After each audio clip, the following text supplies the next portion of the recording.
done that. Perfect. Now we're recording. Yeah, just thanks everyone for giving up some time to share with us. As Elliot said, we really want as many people as possible to be able to share their vision for what an international federation for parkour could look like. And we didn't want to be mandating anything without the community really connecting with us and sharing their ideas. So this is our opportunity to do this. We have a number of other sessions planned, so if there's people that you know who want to be involved who haven't been able to make it today, please send them the details, send them my way. We're happy to receive feedback any possible way. So just excited and thankful that you're here. Sweet, thanks Damien. I think there's, by the sounds of it, quite a lot of you know each other, but I'm conscious that quite a few people don't. So just to kick off, I just want to go around and just find out who's in the room. So maybe just introduce yourself, who you are, and probably where you are, because this is pretty global. Who you are, where you are, and why did you want to join this session, or what is it that sort of attracted you to being part of this? Hopefully, besides Damien's request. Connor, you seem to be the man in the room that everyone knew, so why don't we start with you? Yeah, sure, no worries. My name's Connor. I'm in Dubai, and I got here as part of a weird coaching journey where I've been coaching parkour now for not that long really, but I started my own company in London, and then I got a job at Ollerup, which is where Gabriel knows me from, and that's in Denmark. And then off the back of that, I met Stefan V. Guru, who hired me as one of his lead coaches in Dubai. And so I've been out here for a year now. The reason for me being here is I'd really like to find out more about Parkour Earth. I understand I came in as an influencer.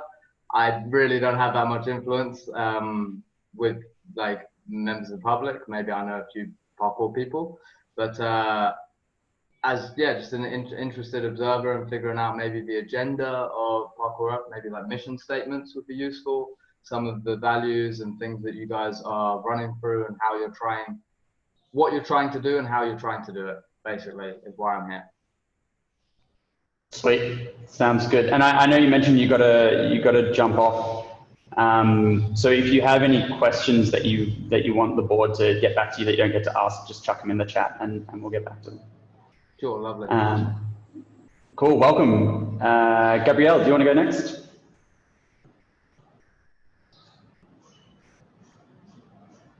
You're on mute, mate.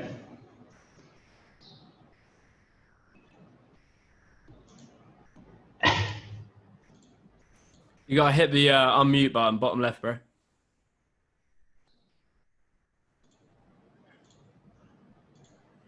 Sorry, guys.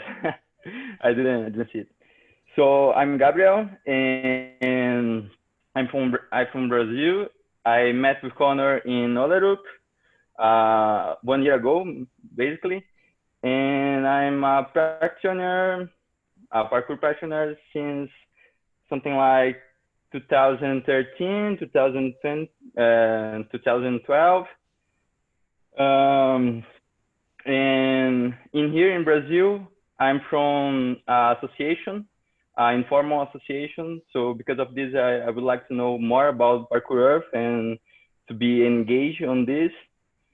So yeah, basically this. I don't know what I can talk about more about this. So. No, that's perfect. Short and sweet. Thanks, Gabrielle. Alex.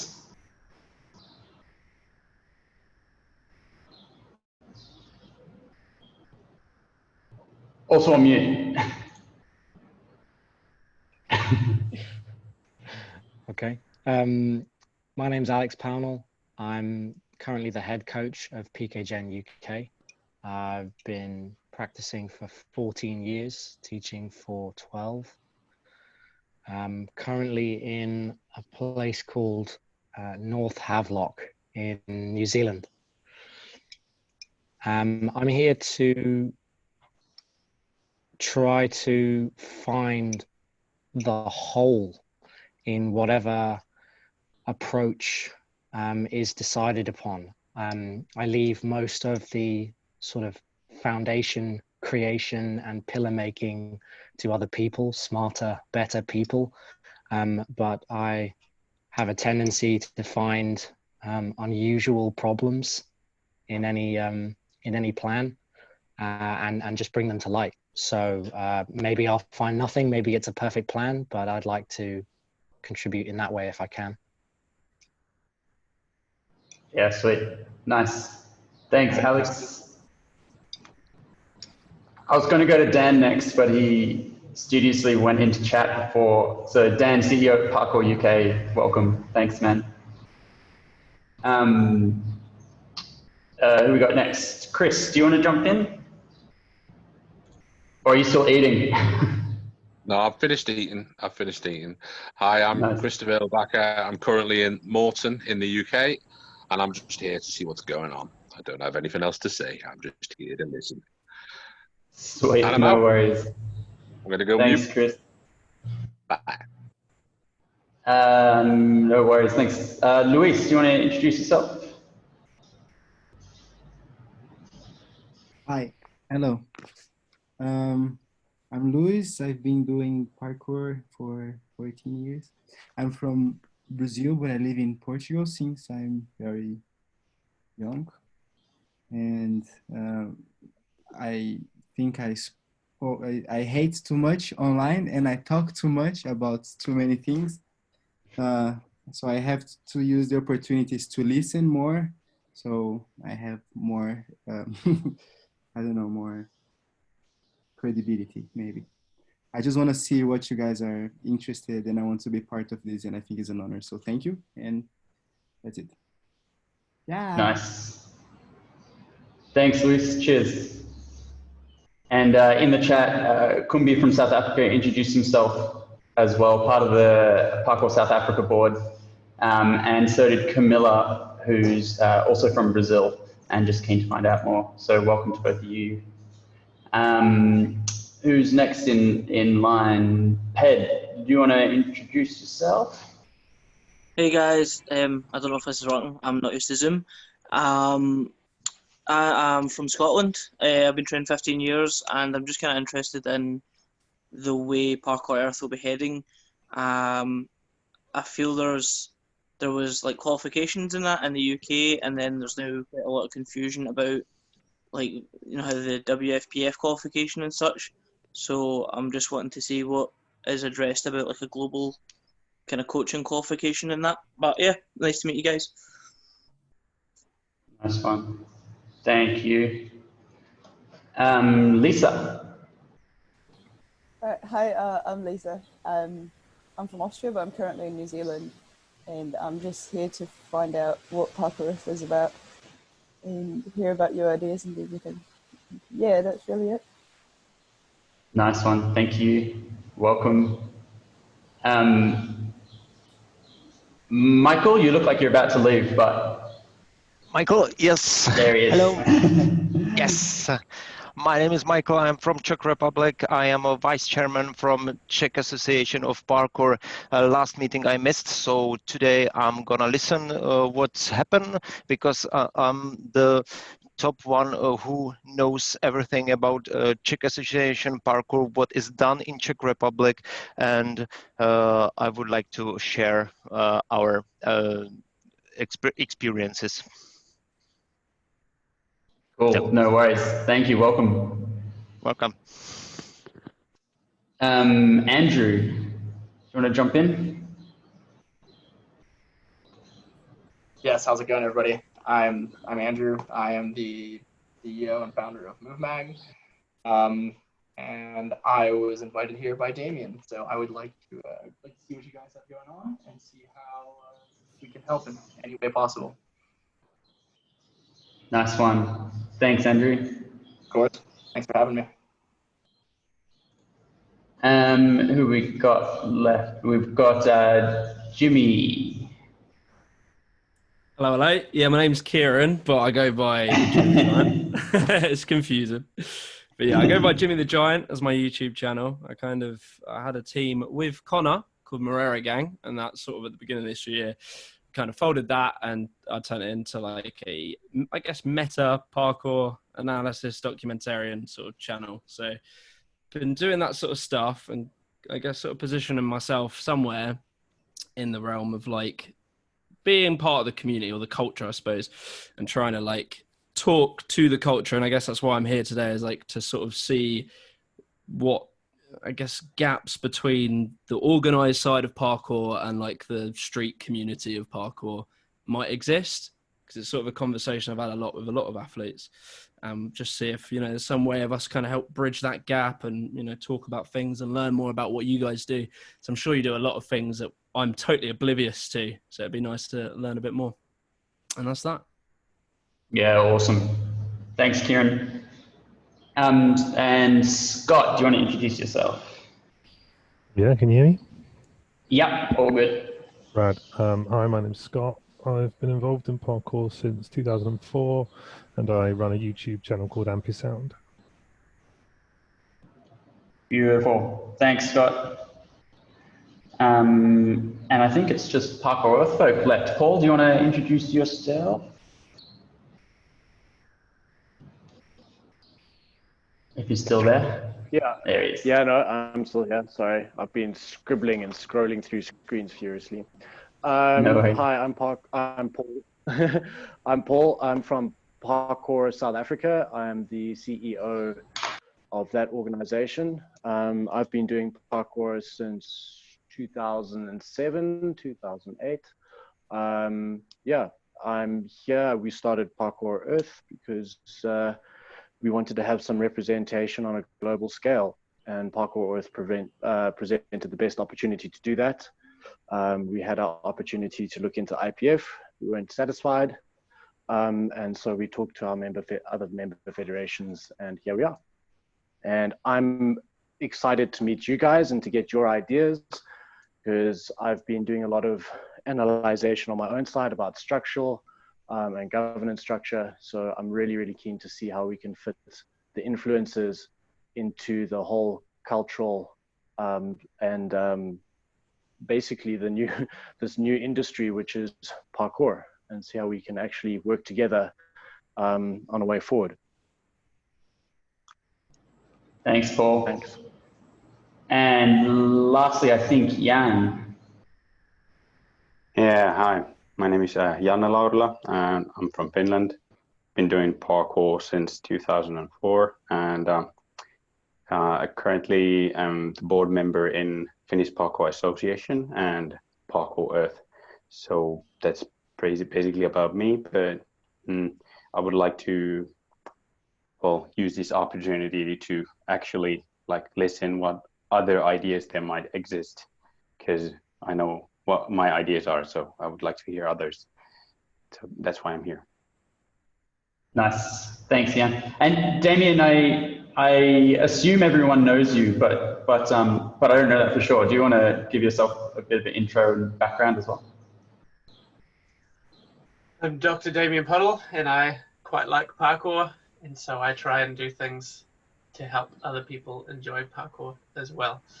But yeah, I have a day job working in the sport sector, helping to increase participation and support things particularly around primary schools in my area in New Zealand. And then I moonlight as the CEO of Parkour NZ and Parkour Earth.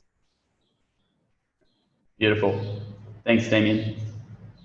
Sweet, that's great. That's nice just to get a good feel. I think someone said in the chat there, we've got plenty of representatives from Brazil, plenty from the UK, and a nice group from a few other places as well. So I think a lot of, this is an interesting group, because in the first group we had, it was all federations, it was all on the organization side of parkour, and very much so people that are probably thinking a lot about that structural side of things. And when we first spoke about what sort of groups do we need to consider when we're doing this first round of global engagement, A lot of that discussion was how do we get a really broad view of different sections of the community when the community is massive, multilingual, multicultural in all sorts of different time zones. And so engaging with folk who are in touch with a lot of different people in a lot of different places, which for better or for worse, we sort of call influencers, is one of the ways that we wanted to do that. A couple of things about the intent of this session. The first thing is, this session is designed so that it's really about hearing from you all and hearing about what, how you interpret Parkour Earth at the moment, where you see the gaps in representation. Obviously, Parkour Earth jumped out of this issue with FIG, but it quickly became clear that there were other needs and other gaps in where an international sports federation could sit. So there are a few people or a lot of people that sort of said, I'm keen to hear what you're doing and what Parkour Earth is doing. And there's definitely an opportunity for having that discussion and asking open questions. But the primary purpose, or what we were really keen, was to hear more from everyone else in the room. I think the board hears from itself all pretty regularly. So please do ask your questions if you need to, and then we'll answer them as we can. But I'm also really keen to make sure you guys are participating and having a genuine say in what we're trying to build. I'm just going to share my screen. I mentioned this is the second session. In the first session, we basically went through questions around, why is Parkour Earth here and what's the point of it? What's it really trying to do? We talked about, how is it meant to do that in terms of principles for the organization or principles for how it works.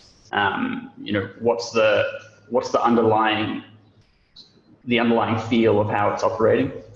We started to talk about what does Parkour Earth do? What are the activities that are needed? And then the last thing was around, how does Parkour Earth engage, especially in that context of a global community.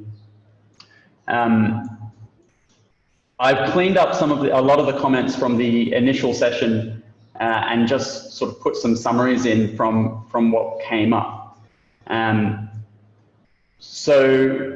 Not everything is in there, but we're at the end of all these sessions, we'll be collating it all and producing them all together. So all of those comments will be available. But I think the first discussion that we wanted to have a chat about and we wanted to kick off the conversation was, we know Parkour Earth we know there's a lot of things in the current state that aren't where Parkour Earth needs to be. We know there's ambiguity about what Parkour Earth has been doing, what it's already achieved. We know there's this skepticism as a result of that, of people not having seen what those activities are. And also, I mentioned it a bit, but there was this push that although there is this big issue, there's also other things that have been called for need in terms of, global coaching came up, connecting the community. But I wanted to throw to you guys and from your experience and from your what you're hearing in your communities and the networks that you're engaging with, what is the current state or the current perspective of how Parkour Earth is being perceived?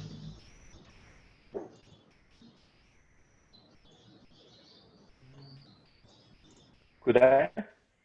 Please. So here in Brazil, we have a discussion about the position of Parkour Earth in between the fight against FIG and basically we don't have too much information about Parkour Earth in here, and the most we have is in English context. So the most of the practitioners in here don't understand English or have a lot of problems to know more about this. So is how I can say, is obscure. Do you know? Like we still don't have too much information about Parkour Earth and about what you are doing. So we would like to know more about this and um, to try to build a structure of new organization in Brazil, based on your federation. You can understand me? I don't know if I could be clear.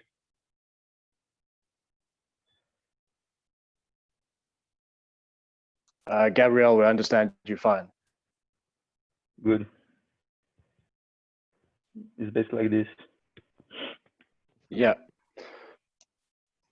Maybe I could answer that. So essentially, we have engaged FIG on a number of levels. The last engagement we had was with the CAS, where we tried to formulate a memorandum of understanding with them. We got into negotiations. The negotiations didn't come out the way we wanted to, and the memorandum of understanding was not put in place. The only other avenue that we have at the moment would be litigation against FIG, but that is an incredibly lengthy and expensive process. So we have that on ice at the moment until we have the right funds in order to continue in that vein. In the meantime, we would really like to start engaging the communities around us to fill all the other gaps and needs that are out there for you guys and for parkour practitioners. Is that Good? okay? Thanks. Yes, it's really good, and will be it's a good project, and I hope you can get it. So I'm here to know more about this. Well, when we know more, we'll let you know. Good, thanks. Can I ask a question? For me? Sure. Yeah, please. Sorry for the board. So, in what sense are the global outfits, I mean, partially represented here today, but in general, in what sense are those affiliated with Parkour Earth? I feel like, just from a personal perspective, that the status of affiliation with Parkour Earth is somewhat intangible. And I feel like there could be more done to make this more concrete, more obvious. You know, initially when Parkour Earth came about, there was a sort of public outcry that, you know, we stand with Parkour Earth and not with FIG. But have any further steps been taken along that avenue? What sort of official affiliation is in place that we can use to essentially place Parkour Earth at the front of that particular discussion?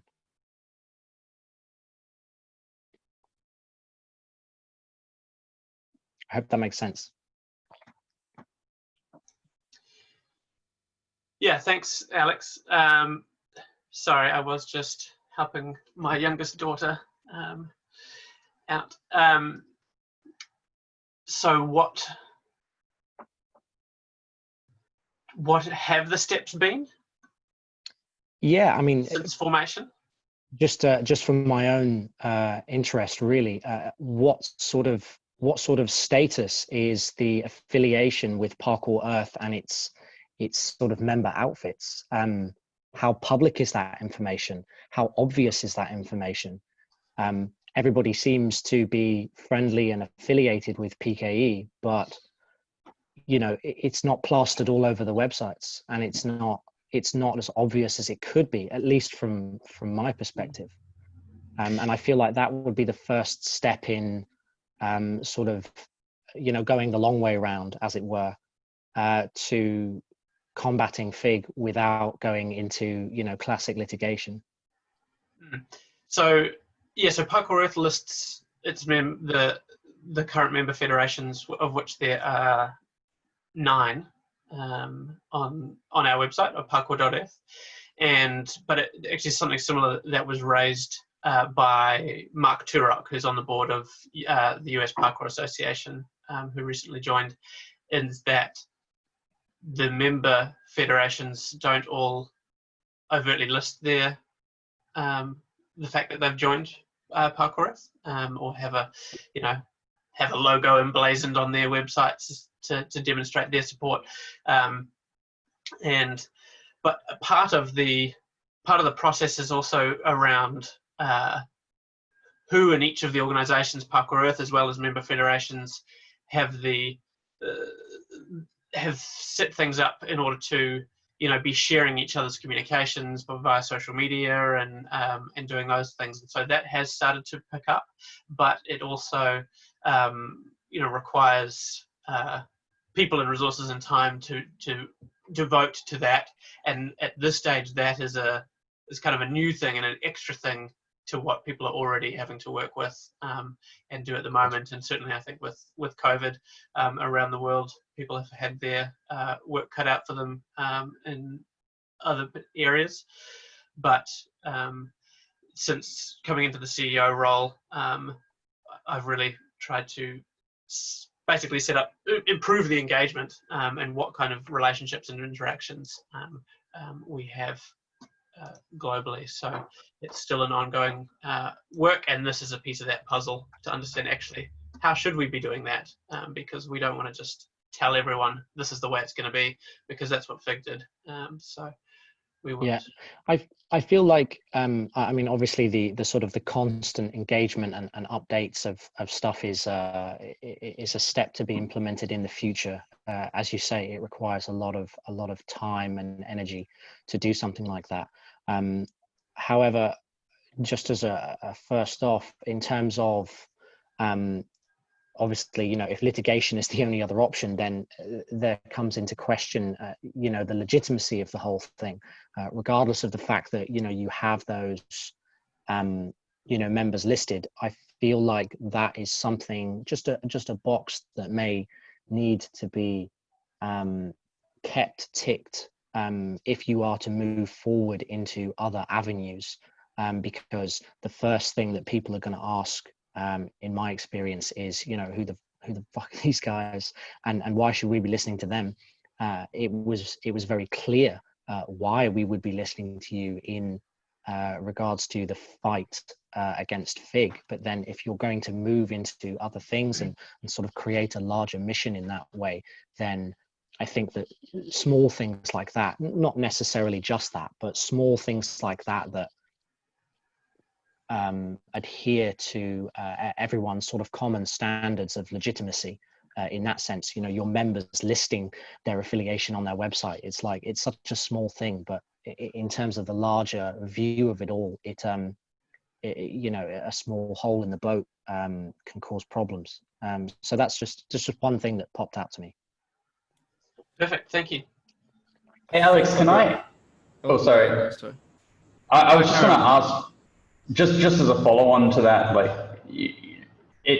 I don't know if it's the right vibe that I'm getting, but there seems like there's sort of two bits. Part of it, PK's legitimacy and part of the support came out of that need for a fight against FIG. And I guess I want to ask the question of, you know, is this assumption that there is a broader need, is that valid?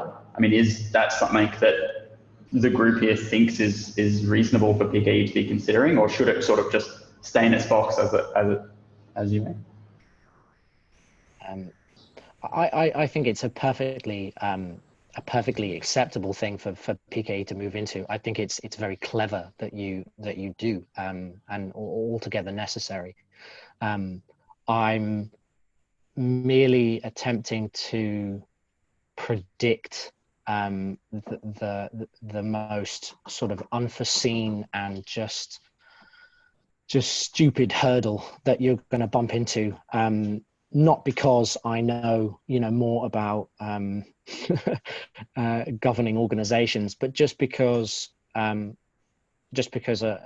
of the way people tend to react to these things, just the sort of average Joe, looking at that, you started with Fig, you've moved into other things, you represent a lot of people, you do a lot of really great stuff. But wait, half these people don't even really list you on their website. So, who's really speaking the truth here? And I don't think the legitimacy itself is what's in question. I think it's just the visibility of that legitimacy, I think could be greater. That's all. Yeah, cool. And Kieran, I think I cut you off before. No, you're good. You're good. Yeah. So I guess away from Fig, one of the things I've been talking quite a bit on my Discord, which is just a place that Damien's in, but it's this place that we kind of like just chat about parkour, and we've had a few little open panel discussion kind of things. One of the conversations that I have a lot, and I feel like I talk about this conversation to death, but I don't know, it might be new to you. But it's sort of about how parkour in, like the street culture, like the Stora, the Motus Projects, these sort of things, these brands that to people like me who just train outdoors and, with groups of people, they're like the lifeblood of the sport for us, for people like me outside who train all the time outside sort of thing. And one of the things that I guess was brought to my attention not too long ago is that I've heard from a few people that in gyms around the country, you won't really, there feels like there's almost a separation from how gyms have a culture around parkour and then how the street has a culture around parkour. So I don't know if it's something that Parkour Earth would necessarily be involved with. I don't really know where you plan to take your involvement and what you might do. But one of the things that I think would be massively beneficial for parkour as a whole would be to break that divide. So like in skateboarding, if you go to a skate park, you will have a shop in that skate park. It'll be run by one of the skaters there. He'll be sitting there selling skateboards, skate t-shirts of his favorite brands, all the local brands. And there's that famous phrase in skate culture, which is like support local. These things help massively in building up the culture of parkour. So all the kids that come to these classes, to the gyms, who are doing like God's work, like they're teaching people parkour, the way I feel like you can really keep free runners and like really have them stick around and make it a thing that they're going to be into for their life rather than maybe just a passing fad or something like that is by developing that culture and having parkour be more than just something I do as a little hobby. It's sort of like, I remember when I was younger, I went to a gym and all the older guys there would always talk about famous free runners, and like they talked about them on first name basis. And when I was like 15, 14, whatever, that was quite cool to me. I was, oh, who are these people? It was exciting. But then over time it was like they started giving me loads of role models to look up to in this wider culture that I felt part of through talking about it and through immersing their gym with the parkour culture. And that's ultimately, I think, what kept me and a lot of the people who trained at that gym around for so long, was just being so involved in the wider culture and feeling like you're part of this big community. And that's just, so as I say, this is something I don't really know because I don't go to gyms. I don't really know what happens in gyms. But from my understanding, there doesn't seem to be this level of involvement or like engagement. There aren't clothing stores within parkour gyms that are selling Stora clothes or selling Motus clothes. There aren't like professional parkour athletes going around doing workshops and film nights showing off Roof Culture Asia or like Soul Destroyer. These things, like, to me, I don't know if this is something Parkour Earth can help with, or I don't know. I just feel like this is something that could be really beneficial to the parkour community, and perhaps some kind of governing body could influence that, Can I add in? Yeah, please. All right, I'm not used to Zoom at all.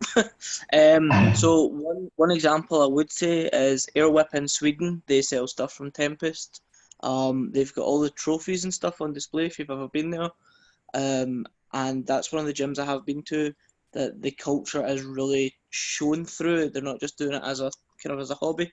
I don't know if anyone else has had this, but for so many years I would say I'd done parkour, and it got to the point that people would be like, what's that? What's that?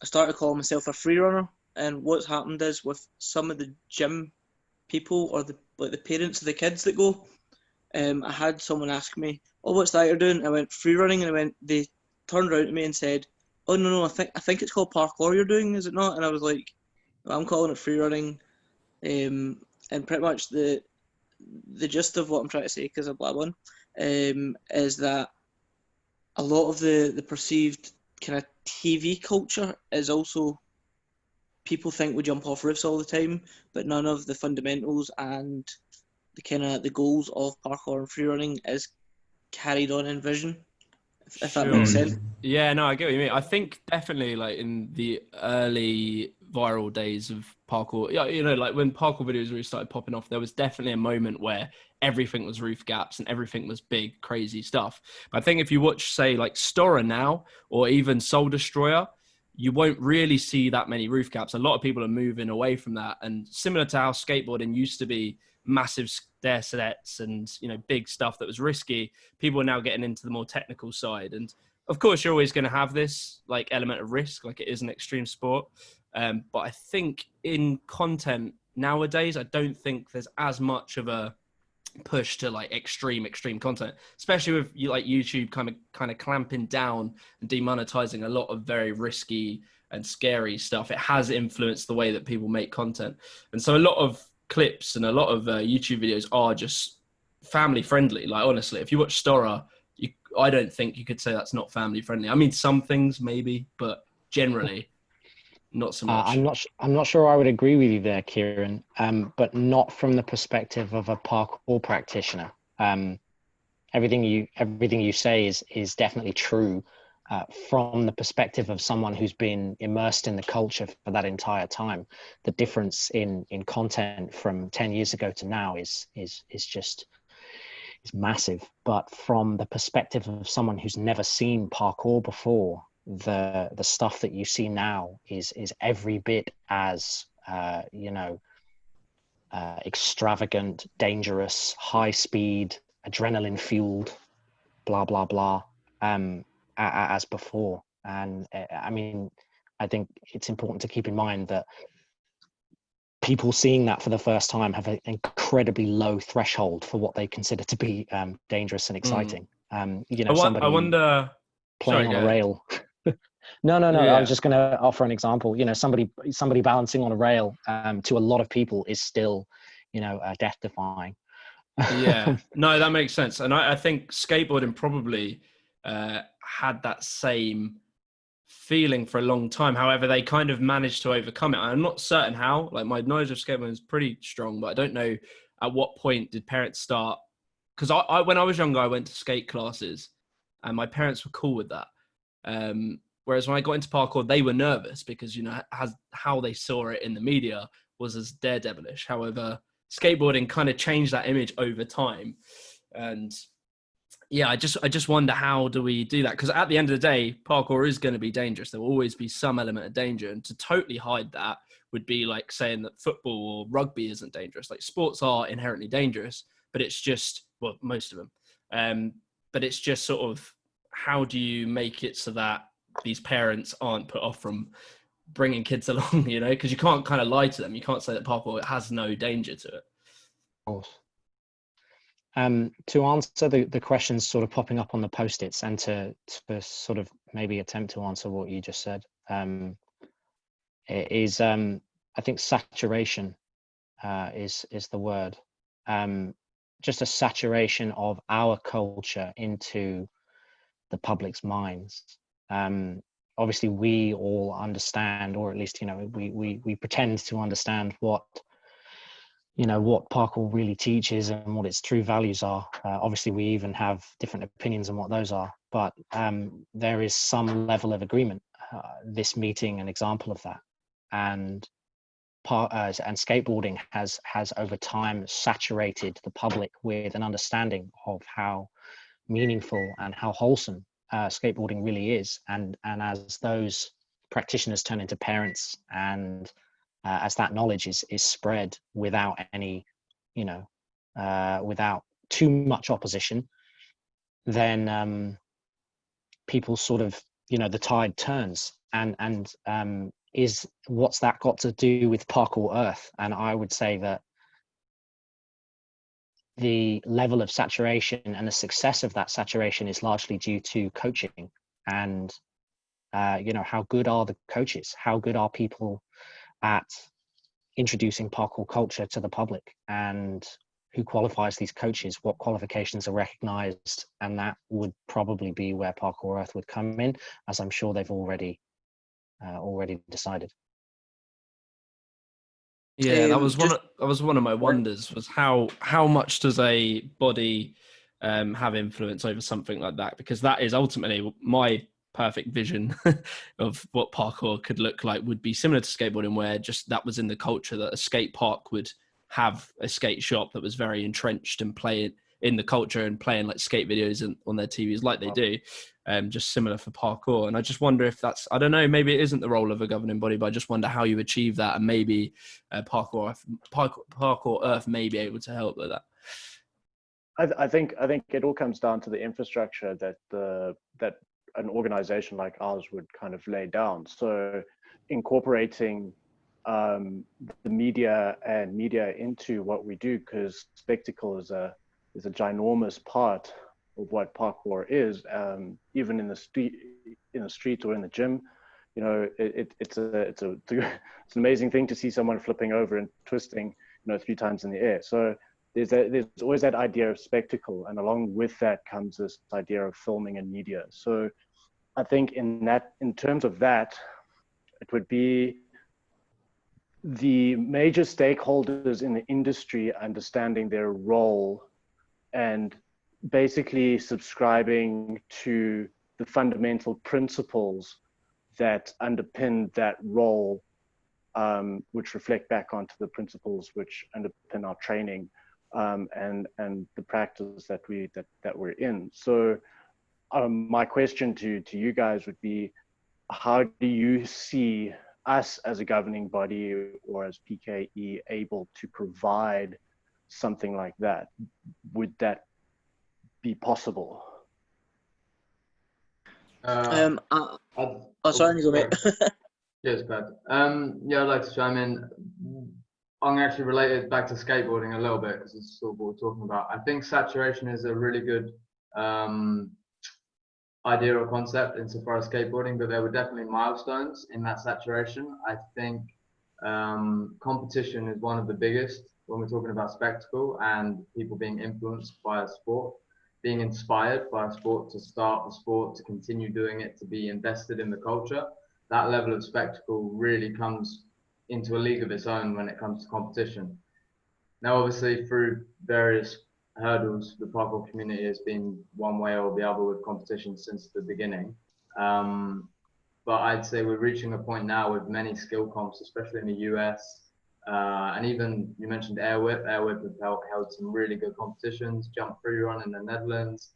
There's communities that are putting together competitions, and if Parkour Earth were to really structurally sort out a competition that could bring parkour in a solid way to the mainstream consistently, year in, year out, the same way Red Bull does, and build momentum the same way Red Bull was before it just took the steam out of its sails by stopping broadcasting due to lack of interest in parkour from those guys. But if Parkour Earth had that motivation and were to give the community an opportunity to have a structure in place to run a big competition that would be the de facto world championship.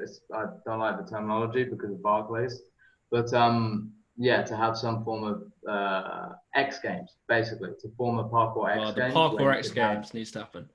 Because that is where skateboarding got its legitimacy. When you're talking about like kids skating around in pools and breaking things and being bugs, and then all of a sudden the X Games is like, parents look and they see, oh, this is a legitimate thing. Like, there's big companies getting behind these guys. They're obviously responsible adults. They're doing this safely.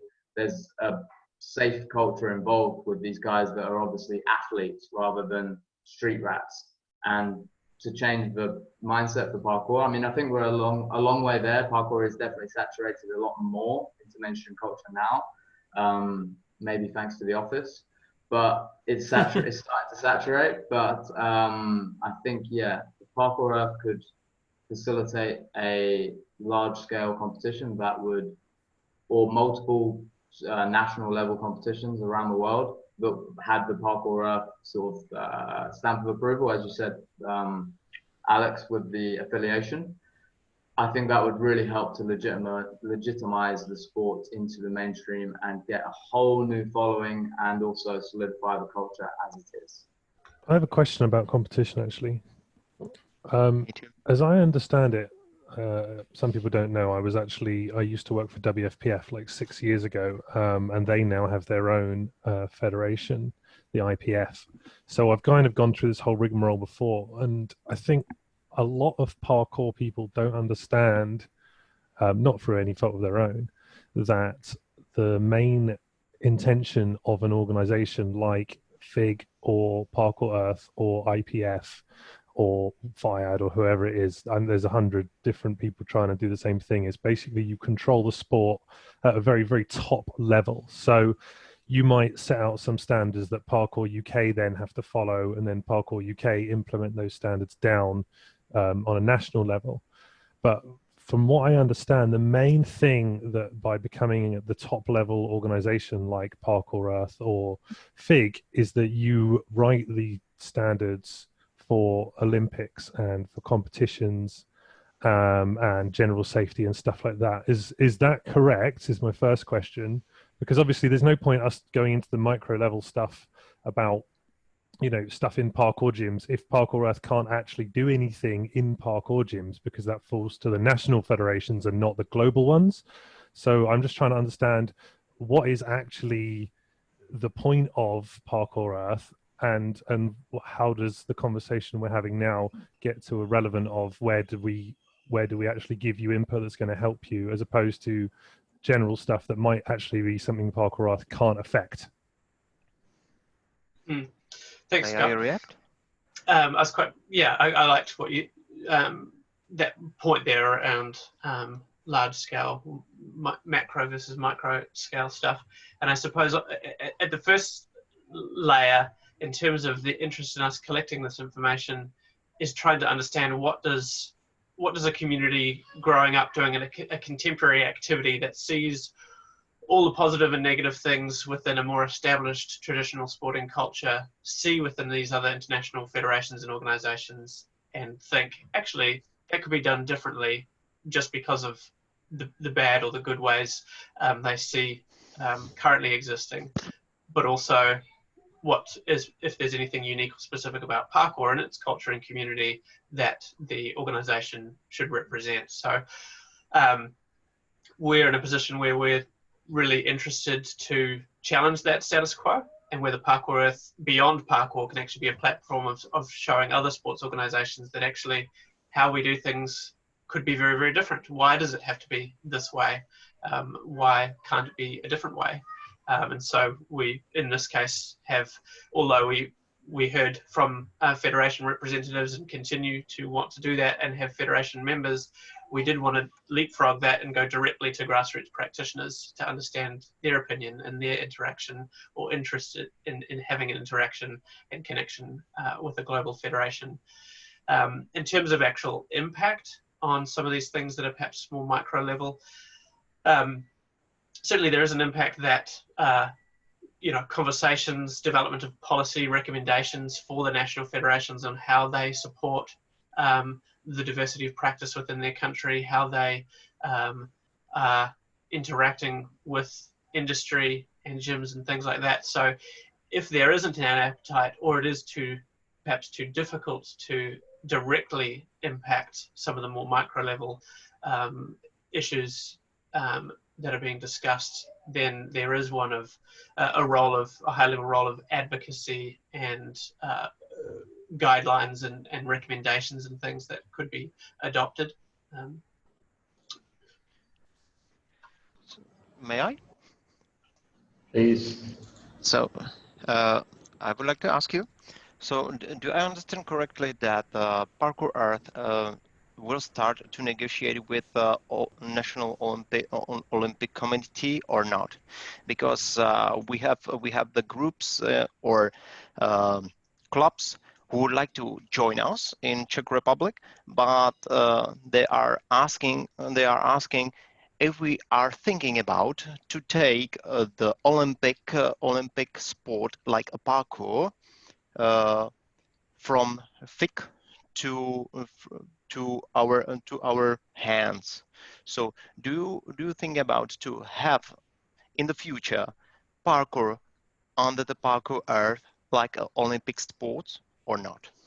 Because for some of them there is the condition of a registration into our association. Yeah, so for clarity there, some organizations, some nations require you to be recognized by the International Olympic Committee, essentially, in order to be recognized within your nation as a official organization for your sport. Not universal, but definitely in a lot of countries, that's a requirement. So that's one of the things that's sort of up for discussion. You know, I think there is a vision collectively within the board and for myself that we want Parkour Earth, if it's something that the community wants to support, is to act like a fence in some ways. So protecting the periphery, the borders, but allowing what the community wants to do internally and allowing it to do what it wants to do without having interference that it doesn't want. And then championing and working on that diversity within that fence. Certainly there's there's going to be people that support competition and people that don't support competition, and this is one of the discussions that was had in the previous one, is how do we support communities and organizations to bring unity when they know that there's quite competing ideologies, but we don't want to just say, no, Parkour Earth, we're an international federation, therefore we will take parkour to the Olympics, without having that discussion. You know, can we legitimately say that we have a global mandate to do that when we have 9 nations represented currently? I don't think Parkour Earth does. I think we could certainly just make that claim, but part of the issues that I see with international federations that have been set up for parkour so far, and certainly for FIG, is where choices are just being made and you have to deal with it, versus actually getting the community's opinion on what sort of direction might be most valuable. Because if you actually look into the Olympics, although there may be certain requirements for affiliation or for legitimacy within a nation, there may be lots of significant issues with actually being part of that club, and whether it is the right thing forward for parkour. So that's part of this intent, is to capture this idea. Do people want Parkour Earth to try and be in charge of parkour at the Olympics? And obviously that comes into how Parkour Earth communicates and fights against FIG's plans, or like other activities that aren't in the Olympics, or what's the biggest tennis competitions, or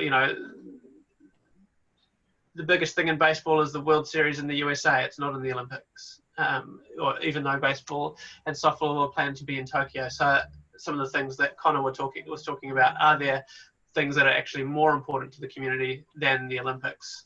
Is that an old traditional thing? And certainly within the current climate around COVID, is the Olympics even going to survive into the 2030s? Do we want to put our eggs into that basket? We, at this stage, don't want to make that call without hearing more from the community, which is the point of these sessions. There's a conversation here, like both in the verbal conversation and the side chat happening around the old French schools of thought and whatnot. And it's sort of, to me, looking in from the outside, it's sort of circling around a question in my head of, like, you have a governing body, or you have some sort of international body, and there's parts saying that should drive the culture and parts saying that should respond to the culture. And and sort of protect the right for that community to develop that culture. And I guess I want to get a feel from the group about, firstly, does a governing body or does an international body like Parkour Earth have the ability or the right to sort of set that culture? Or is that something that really does devolve down to those pop culture icons or those different parts of the community at a lower level? And if it does, what does that look like? And if it doesn't, do we just sort of sit at that sort of standard setting level that people are talking about? Well, I mean, does FIFA set the culture of football? Like, no, that comes with the teams and the fans of football for each club. I don't think there's ever going to be a situation where anyone's even going to listen to Parkour Earth saying, here's your culture, do what we say. Like, no one's going to listen to that. So it's almost a moot point. Like, Parkour Earth's, at least from what I understand, job is to look after the very top level standards of things like competition structure and stuff like that. But there's no way you're going to be able to say this is, like, you shouldn't swear in a parkour gym. Ultimately that's down to the gym owners. So yeah, I mean, I don't think it's even something that could ever happen. But maybe someone else has a different opinion to me. No, I absolutely. I Go agree ahead, with you, Andrew. Scott. Thank you. I do think that culture isn't something. Culture is created. Look at anything in the world. We don't have the power to manipulate it beyond our, aside from the things that we create and the things that we share with other people. So I do think that Parkour Earth needs to be a response to the cultural dialogue that exists globally. And actually, I wanted to take this back to something that I think Damien and someone else mentioned as well, was that I've seen a ton of people who like the idea of Parkour Earth, but they don't feel because either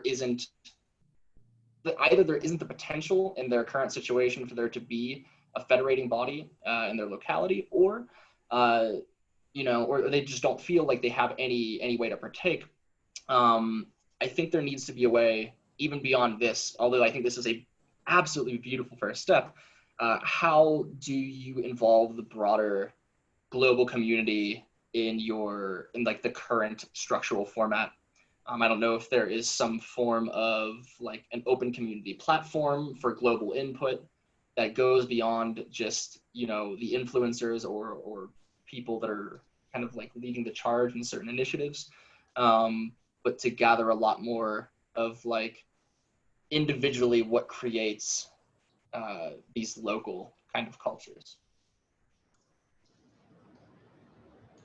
Yeah, I think that's a fascinating point. And that was one of the really big discussions around, typically an international federation listens to only its members within that international federation. And there's a question of how, should Parkour Earth engage beyond that? And I think we've heard in this session and also the last session that they should. But what does that look like? Are there different tiers of engagement? Do you get to get greater votes because you've got a higher level of formality? There's all these sorts of questions of, is it truly community-led or not? So are you sort of wondering how democratic could something like that be? Like, how do you truly represent the whole community? Because it is a very hard challenge to find that, right? Right, exactly. And then what are the, if the Parkour Earth board is sitting there and they've got a decision to make and they've got 9 national federations that are saying, let's pursue the Olympics, and then they've got 200 community members saying, let's not pursue the Olympics. How do you wrestle with a decision like that? Yeah, I don't know. I wonder if, like, the Olympics. You think we burnt that bridge? Oh, it's too late. I think it's too late. I think it's got to happen at this point.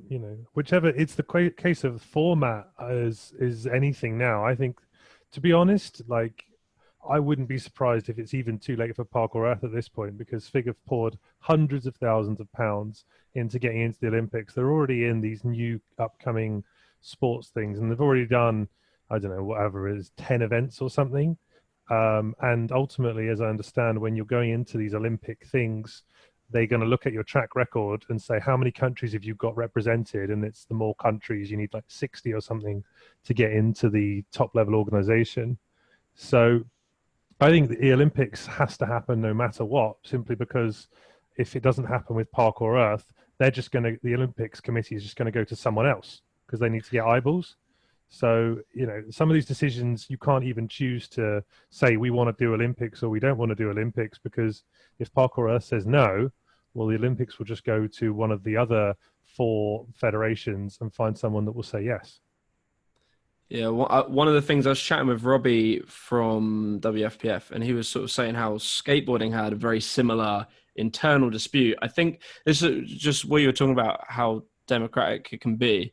I think one of the problems with trying to be, I mean, this sounds terrible, but one of the problems with trying to be too democratic in something like this is that you have internal bickering, and then something else, i.e. FIG, just comes along, swoops it, does it, and you're all busy bickering about it, and someone else has decided for you. And I think that happened to skateboarding. I think skateboarding's entry into the Olympics wasn't owned by, I might be wrong on this, but there is definitely a sport that this happened to, where everyone within the community couldn't make their mind up whether they wanted to be in it or blah, blah, blah. And essentially another governing body for a similar sport that required wheels on a board or something, or like rollerblading or something, ended up taking the reins of it and direct it in a direction they wanted it to go in. So one of the problems with, I guess, being so wanting to make sure everyone's represented in this situation is someone will probably swoop in and just do it, which is FIG. In my opinion, it's, and from the research that I've, like, things through my PhD and my supervisors who've done lots and lots of years of action sport research and things like that, is that it's a little bit less about the infighting of the community and somebody else jumping in while that's happening, which certainly is part of it, is literally that the IOC wants these things and so just goes ahead and does it. So regardless of whether there's any kind of infighting or not. So, for snowboarding, there already was a legitimate international snowboarding federation before skiing ever got involved. But the IOC already had an interaction with skiing, and so they just literally gave them snowboarding. So the IOC has a lot of interest in these things happening, and so this is a repeat. What's happening with us is on repeat. So while we feel like our culture and our experience is quite unique, snowboarding under skiing, basically the only action sports that control themselves are surfing and climbing. Every other activity has been subsumed by a larger body, basically because they or the IOC decided that they wanted it. So it's a little bit less about the actual interaction between the community itself and someone else jumping in while they're busy. It's more like someone else, a unilateral decision that didn't really matter how unified or not that group was. They made the call. So the IOC was trying to take skateboarding under the International Cycling Union, for example, because bikes have wheels and therefore it's a skateboard. But now merged with the Roller Federation. But maybe Elliot can steer us. Well, I think all of that discussion, I mean, for me, thinking about that, it sounds like it, like you said, Scott, it's going to happen either way. The question on my mind from a Parkour Earth strategy perspective is, what does it matter if it's under Parkour Earth or not? And we could argue about that all night or discuss that all night. But the more interesting question to me is around, if it does go to the Olympics with a different organization, what is that role of Parkour Earth that's left? Does it go beyond what we're talking about in terms of Olympic events? Ped, you raised your hand. Yeah, I just wanted to press the button. So something that happened, you can correct me if I'm wrong, because years ago I used to do Taekwondo, and I think at the Olympics they actually do have division. They have ITF, which is the International Taekwondo Federation, and they have WTF, and it's both different styles of Taekwondo. I think one you can punch, one you can't. They're both at the Olympics, and it is the same sport. So there is a chance also that, personally, I think parkour not in line with what the Olympics should be. I think that it's more of an X Games type sport, but there certainly is a margin for multiple variations at the Olympics of parkour, freerunning, or you could really play on the word difference between them. And if FIG take freerunning away to the Olympics, then we're parkour kind of thing. Yeah, I think you're right, but the problem is that really when it comes to Olympics, FIG want parkour because the word parkour is what everyone uses, right? Like that's what all the Google searches have. That's what all the YouTube videos have on. So they're going to want the word parkour. But the problem is that parkour, the closest parkour competition that we actually see in like normal media is either sport parkour, which is, you know, time trials, or firefighter games, or Ninja Warrior, where it's you versus the course, you know, basically racing A to B, which FIG have kind of done. But they've also been doing these kind of freestyle gymnastics, free running type comps where you have judges as well. Obviously, the format is terrible because it's a sport, it's a speed course that then people have to try and do like a style competition on. But if they take parkour, then we'll end up with the problem that you've got free running, which we want to then do free running competitions. Maybe you can still do that, but they might just try and roll them into both and do like style parkour and speed parkour. So it's kind of complicated because we already have this identity crisis, which is still ongoing 20 years down the line, well, 15 years after Jump London, where parkour and free running, we all use the word parkour, but some people mean free running. And then some people say they're free runners, but they do parkour, you know. So we already have this identity crisis going on internally still. And that's going to only be exacerbated when it tries to get into the Olympics and they're trying to explain, oh, it's the parkour competition's on right now, but why are they doing flips? I thought parkour was when they're running really fast. Like, you know, I don't even think it can be resolved at this point. So I don't see how, when it comes into an Olympic setting, you could actually justify, oh, if they've taken parkour, we'll be free running then. Yeah, I fully agree with that.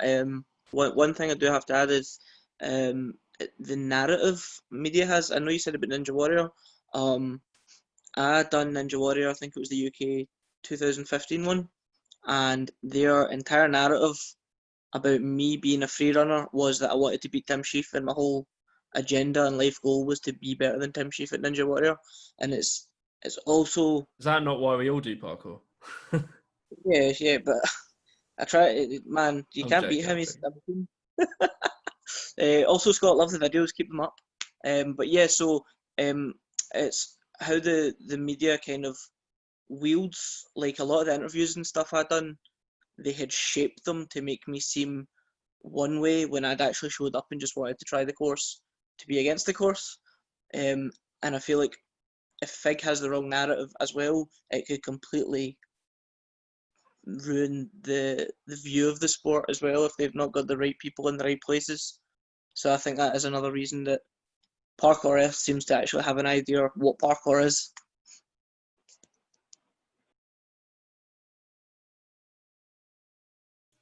Can I ask a question, I guess, to Damien or someone? Yeah, please. What is like, how does it, so I don't know how this stuff works, but say like having a conversation with FIG and trying to be involved with them, what is that? Does that exist? Is that a thing, a bridge that can be crossed? I mean, FIG wants to work, well, certainly when they started, they said, we're going to do it anyway, but we want to work with the groups that are, involved. So I imagine that if Parkour Earth turn to them and say, hey, listen, the ship has sailed in terms of us fighting you, or the community at large has changed their minds and are actually saying, we'd like you to, collaborate and find a way to make something work together. I imagine that they would be open to that, because even though, as Scott said, they've run a number of competitions and they clearly have the interactions and the relationships with the IOC and those other international bodies that they need to have, they still lack the cultural legitimacy within the actual sport itself. So I imagine they would be open to that. And that's the kind of stuff that I guess we're talking about in terms of a mandate, because yes, Parkour Earth was formed to fight against FIG, but not to fight against FIG in the sense of you can never have this. It's more of, hang on. You haven't consulted with the right people. We don't think you've gone through the right channels to make this happen. Pause and let the community confirm, and then say, if they say no, independent, we don't want gymnastics involvement, then that's the route that Parkour Earth can support. Or it could be, actually the community says, yes, we see value in connecting and collaborating with your organization and your culture and your community.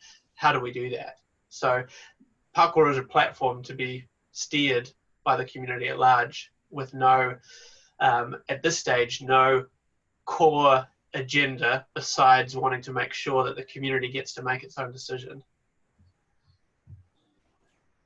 I wonder what the wider opinion on, I know everyone was very quickly abrasive to FIG and understood it, and I think I was to a degree as well, but I just wonder if it's inevitable that they're going to have it, then surely it's best that we have as close a relationship and involvement so that it can come out right, as opposed to just letting them do what they want. I mean, that might be not what everyone thinks, but I just wonder if that's a conversation that maybe some people should have.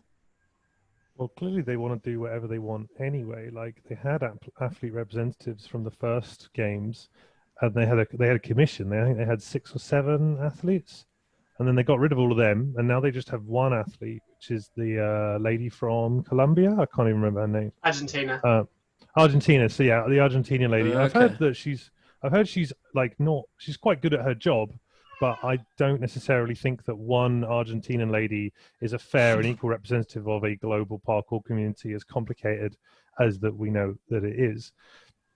So they obviously they want to do it anyway, and I think, at least in my opinion, the only realistic way you're going to get anything done with the FIG kind of crocodile in the waters is that you've got to work with them, get some of their money, get a team of people in there to say, look, we're actually established in the community, we've been around a long time, we'll take it over. Yes, it's going to be part of FIG, or you do it like where the International Skateboarding Federation and the Roller Sports Federation merged into one. I don't think FIG would do that because gymnastics is so well funded. They probably wouldn't want to merge, but they might do their own new thing, which is PKE plus FIG. But I think probably you do have to work with them because they have already done 10 competitions and they've got a lot of money. So it's just a case of working out how that is. As much as it pains me to say that, because 3 years ago I would have said, no, fuck them, let's do our own thing. I think it's too late now, and you've got to start thinking That's about what I'm joining leaning. up. They have the infrastructure and they're just established. It's like you're fighting something that's so massive, and that maybe it doesn't need to be done anymore. If it, if it looks like it's happening, why fight it? I hate to say that. It does suck to say that, but actually, Lisa's just dropped a really good point in the chat though. Recently, even for parkour events run by FIG, Saskia, one of my good friends, was on the Dutch team Netherlands, and now FIG are asking athletes to raise the money for their own travel to the events, including the money for the coach. So if you're a parkour athlete, not only you have to pay your own flight, you've got to pay the flight for your team coach to go as well. So I do think maybe the money thing is changing now. But nevertheless, money or otherwise, they still undoubtedly have significant influence, which other organizations, whether that's IPF or Parkour Earth, don't yet have. Two things I think are worth raising are that although snowboarding at the Olympics comes under the International Ski Federation, there is still a World Snowboarding Federation, and the same for basically every other activity that has been subsumed by the Olympic juggernaut. They still often run their own World Cups and still have significant oversight over aspects of their culture and their community. They just don't get to have the final say at the Olympic level. So it's, I think, worth noting that that is a thing within other sports.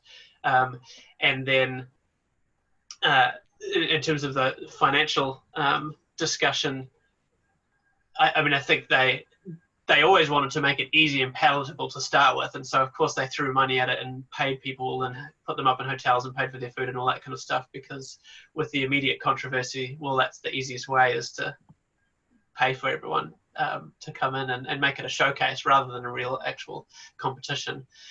But the whole Olympic narrative around the opportunities that the Olympics provide for somebody are pretty skewed and unrealistic. Lots of Olympic athletes, the majority of Olympic athletes struggle in terms of the financial opportunities that they have. It's the Michael Phelps and the Usain Bolts of the world that have high sponsorships and those kinds of things and do well in those regards. But most Olympic athletes are just amateur.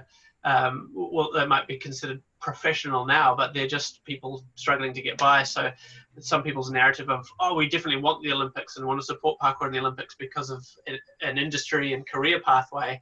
It isn't just an immediate ticket to money, because a lot of Olympic athletes really don't have money. They're just passionate about their activity. Damien, what do you see like a benefit of being in the Olympic nowadays? What is the benefit? Is it just exposure to the sport for the industry, and coaches and gyms might benefit off it, or do you see much of a benefit? Certainly, there's a lot of money tied up in the broadcasting rights and stuff around with the IOC and the Olympics, and so it certainly does expose people to lots of activities. If I were watching the Olympics, I hardly ever have an interest in half of these activities, and then all of a sudden the Olympics comes around and you get to see it. And so that's why you see these spikes when you look at parkour compared to the gymnastics. Gymnastics has these big 4-year spikes in terms of engagement because of the Olympics coming around every cycle, and so it certainly does increase exposure. And some people would argue that all publicity is good publicity, and so therefore we should be involved in that respect. In terms of values and culture and all those kinds of things, I think the Olympics are in a difficult position and are struggling to retain value and authenticity in our current world. There's a lot of increased activism. Most host cities don't want to host the Olympics anymore because of the inflated costs. And you've got the Olympics trying to do two things: trying to become more environmentally conscious and environmentally friendly, and seem to be supporting the missions to reduce issues around climate change. And at the same time, they're trying to bring in all these action sports, which in turn are actually making the Olympics bigger. So they're competing against themselves. And have had some people say, I don't even know if the Olympics will exist in its current format into the 2030s, which is a pretty bold statement. I don't think I have an opinion on that way or another, but I do think that I will, in the same way as what I do in New Zealand, even if I'm not interested in a particular route, if it's what the community wants, my role is to support and drive that. And if that's what the community at large wanted to do, then I would be supporting and working on that at the international level in regards to the Olympics. But I think working with those people is the fastest way to lose your identity and lose your culture and be involved in something that doesn't actually ultimately support parkour's future. I appreciate that, because honestly, I didn't know a lot about that, so that's very informative, to be honest. Thank you. Yeah, really good, concise answer. I've got to shoot because I said I'd be gone an hour ago, and now I'm really past my bedtime. Is there a place? Is there a place that I can check back in on this? Like, is this? Yeah. So after the recording is complete, I will email it back to everyone that registered. So obviously, not everyone that registered is participating today. And then it'll also go up on our website and on social media and things as well, because we want people to be able to interact and hear and continue to add to the conversation. And you're welcome to email, or we've got our survey as well, and there's lots of different ways to engage. So love to continue to hear from everybody.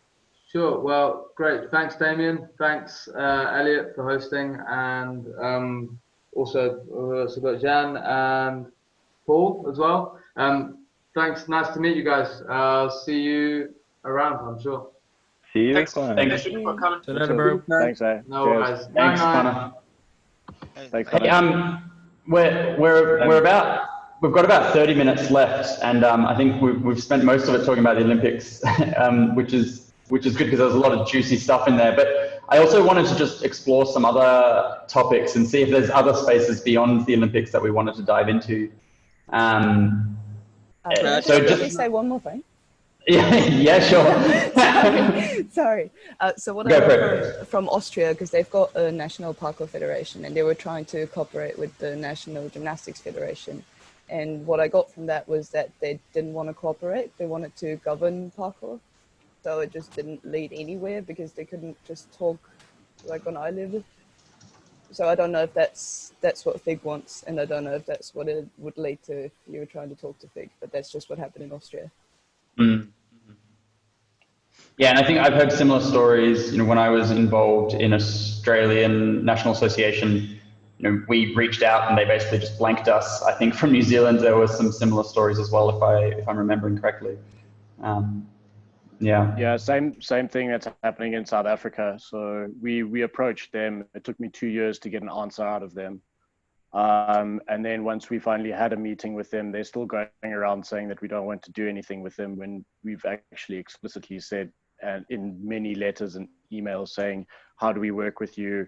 Let's get together, let's meet.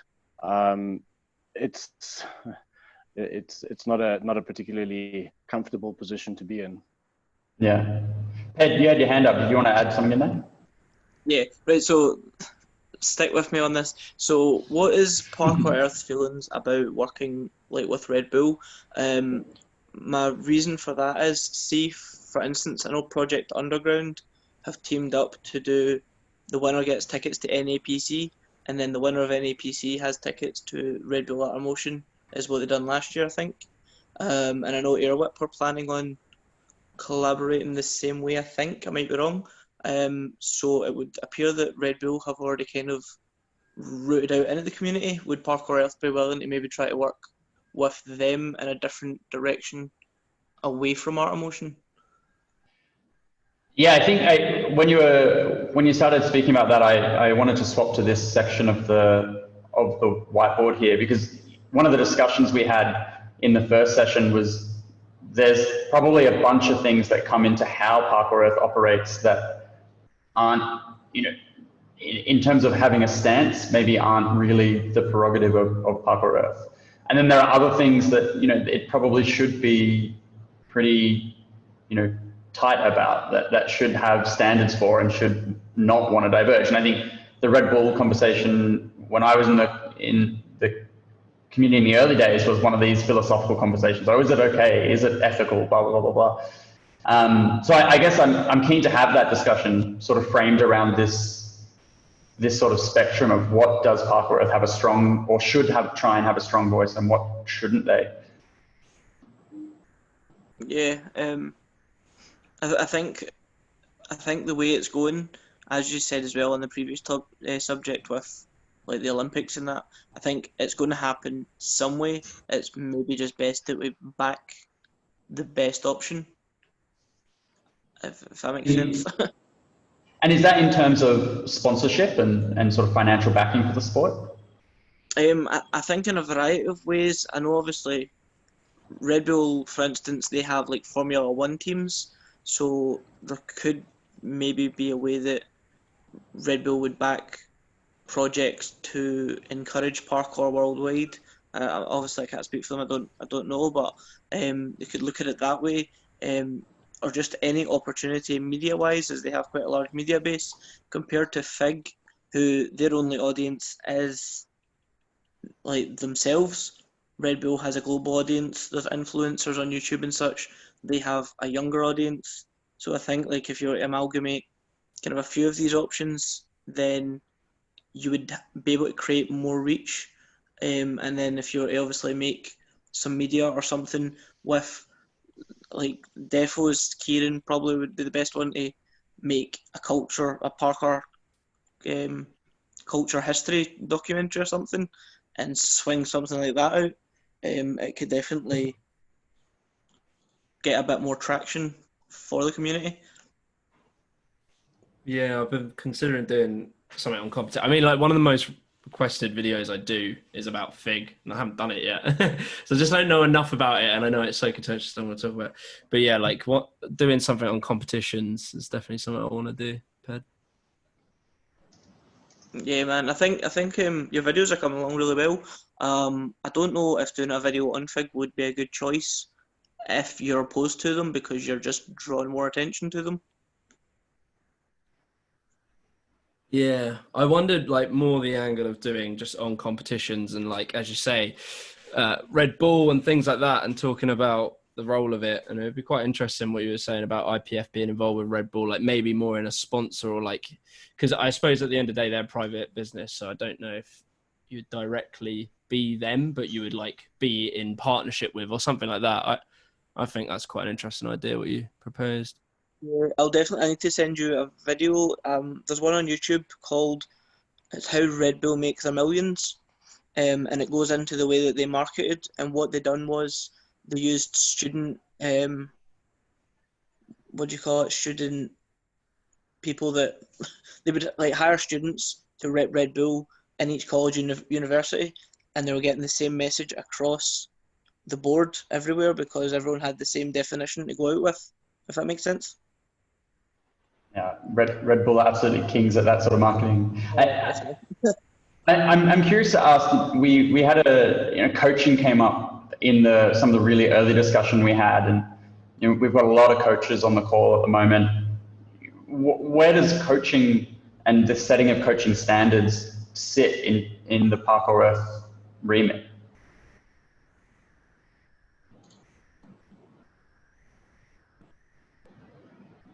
Alex, you were in my mind when I asked that question. Apologies.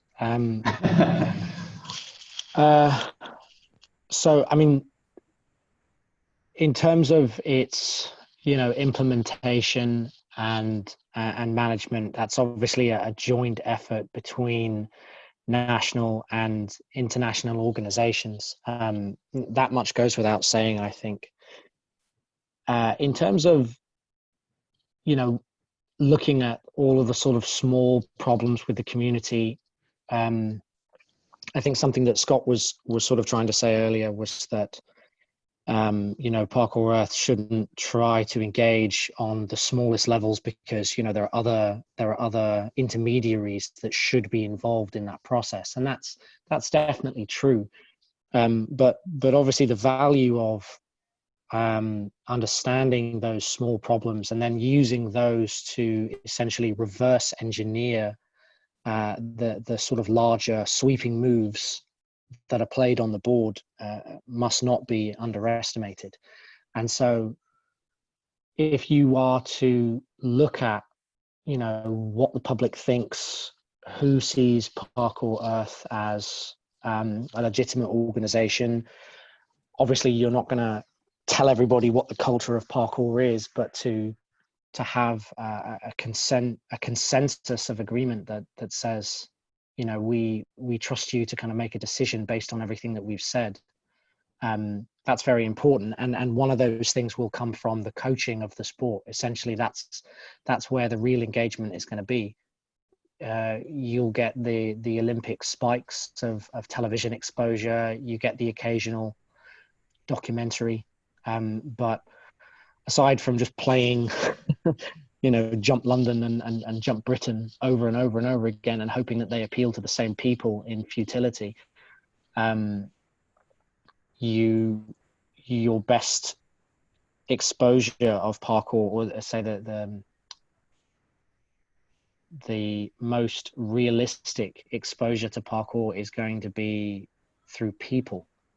And so if there are qualifications around the world, and if there are other people already working at a national level to unify and define what is parkour in their own right, and how should that be taught, then I think that unifying those qualifications and organizations, and essentially just providing them with some of your own legitimacy, might be a way in which Parkour Earth could promote parkour at a grassroots level. It's never going to be able to completely, well, I'd say, reverse engineer the sort of grassroots problems with 100% clarity. That's obviously impossible. And anybody who claims to be able to do that is just blowing steam. Blowing smoke. And so, yeah, if you just look at the simplest actions that you can take that don't have a sort of largely negative effect and provide one or two things in that area, then I think that's a good place to start. I hope that makes sense. Yeah, that makes sense. But I'm wondering, just for, you sort of mentioned implementation of coaching. That's something that's always going to have to be at that local level. Do you have something in mind when you're talking about that other concept, sort of at the other end of the spectrum? What is that? Is it a set of standards that then national or local level bodies can be certified? This is Parkour Earth certified quality, or is that the sort of thing in your mind, or what are you thinking there?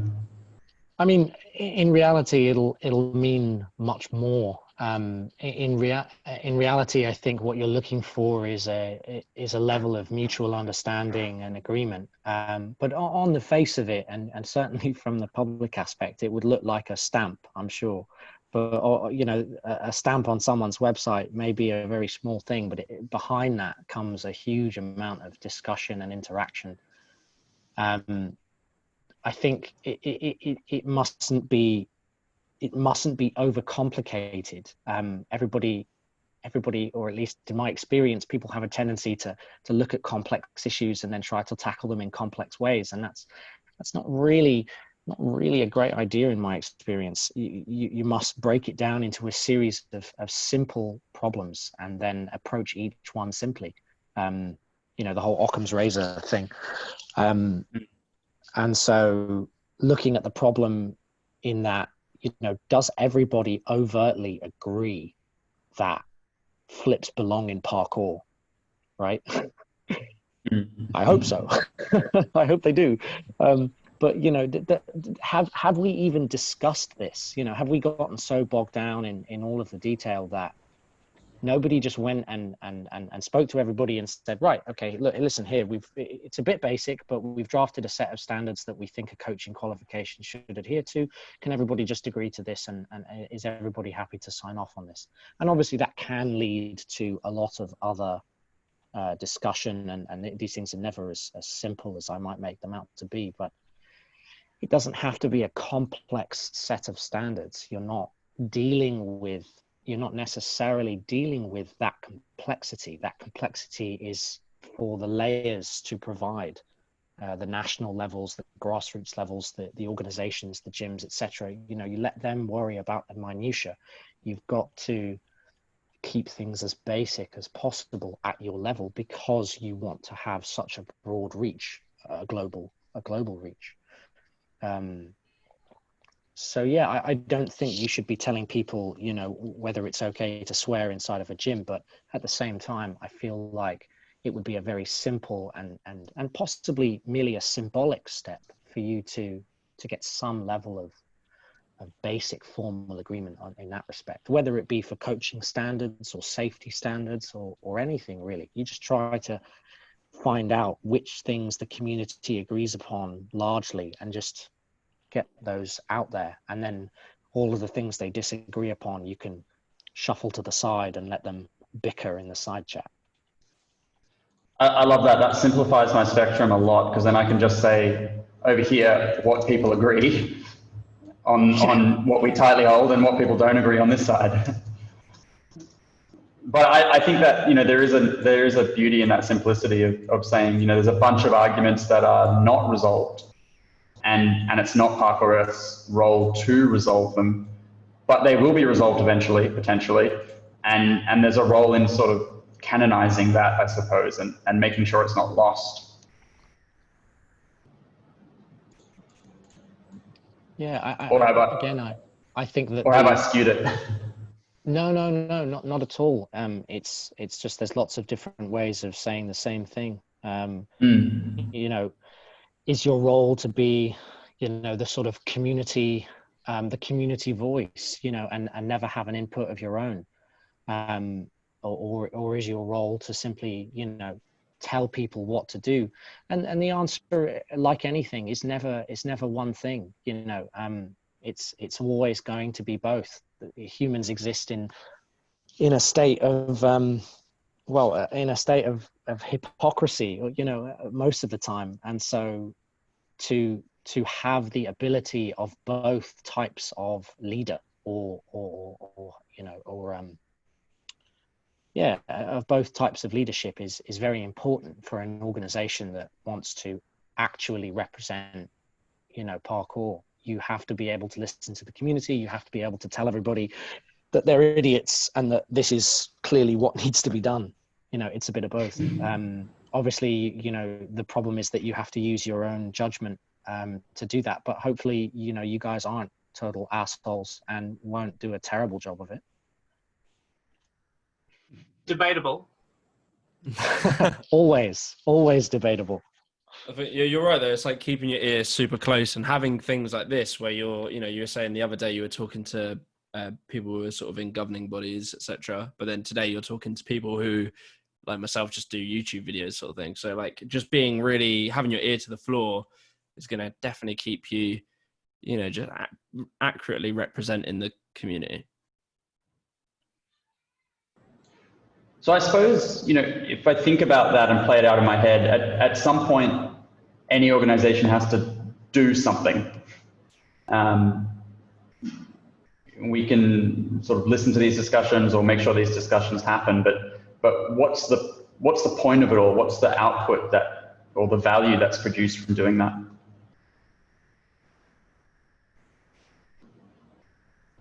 Was that directed at me?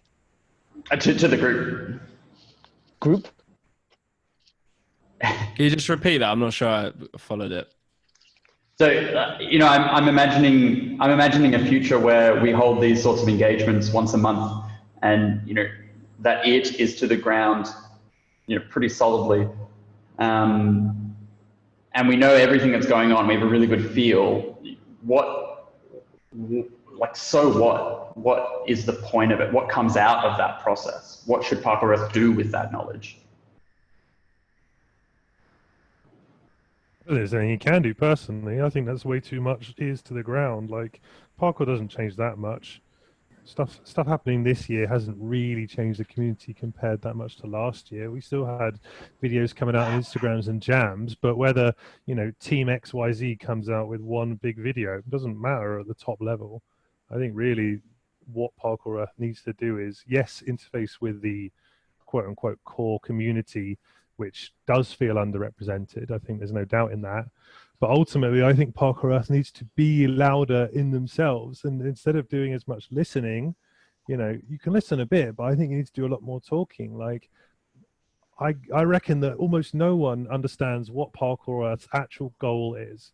Like, what can Parkour Earth even do as a global federation? How does that trickle down to the local national federations? Does it affect gym owners? Yes or no? Like, people don't even know what they're trying to align themselves with. They just know they don't want it to be gymnastics. So I think that really it's a marketing problem at its core. And as much as listening to people like us is all well and good, I don't think it really ultimately changes a lot compared to educating the community on what the point of Parkour Earth is and what you can achieve and what needs to be achieved, because we don't know. And if you're asking us what to do, well, we can't tell you because, you know, we're parkour athletes and filmmakers and, you know, people running gyms and stuff. We don't run organizations. That's your job. So you got to tell us what you're going to do, and we'll tell you how we think the best way to, you know, steer that in the right direction is. But that's all we can offer. If I can, guys, sorry, if I can just add something to. Sorry, we'll go Gabriel, then Alex. No, sorry. Go ahead, Gabriel. Okay. So I think I understand the question.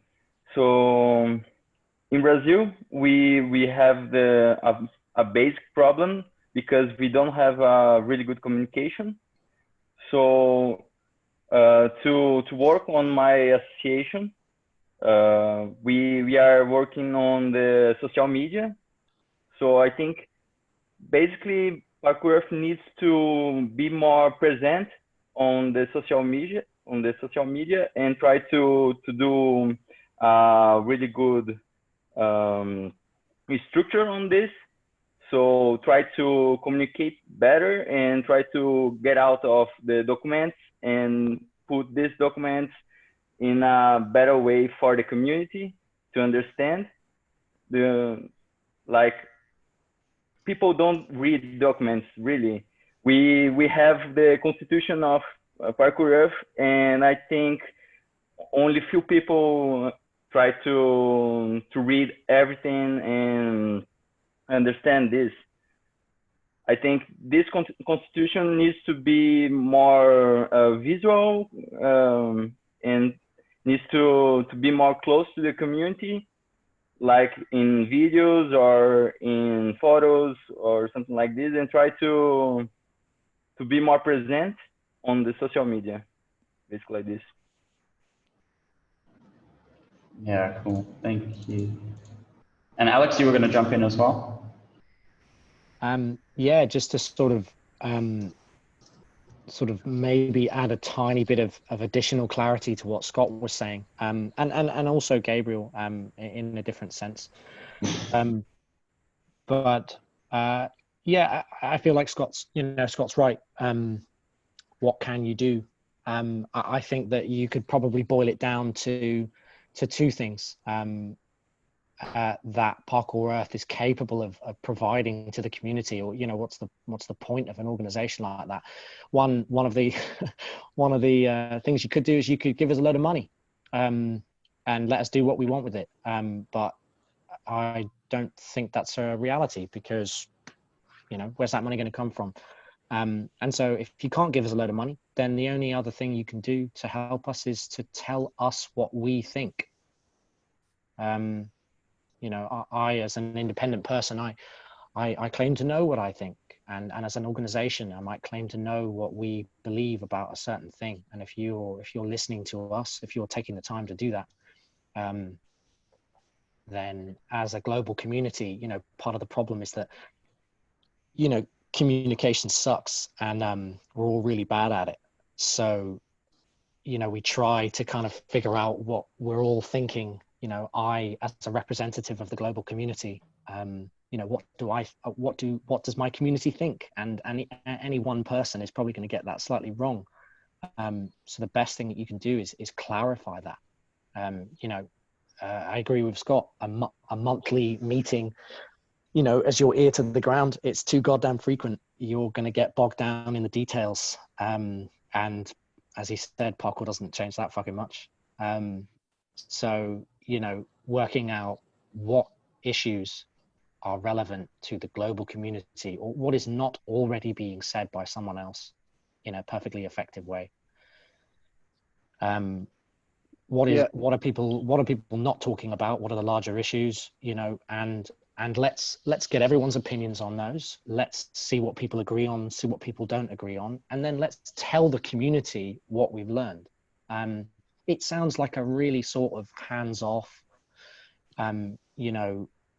listener type deal, but actually there's a lot of control and power implicit in that, because as I mentioned at the start, you have to get people's agreement that they will listen to you on that.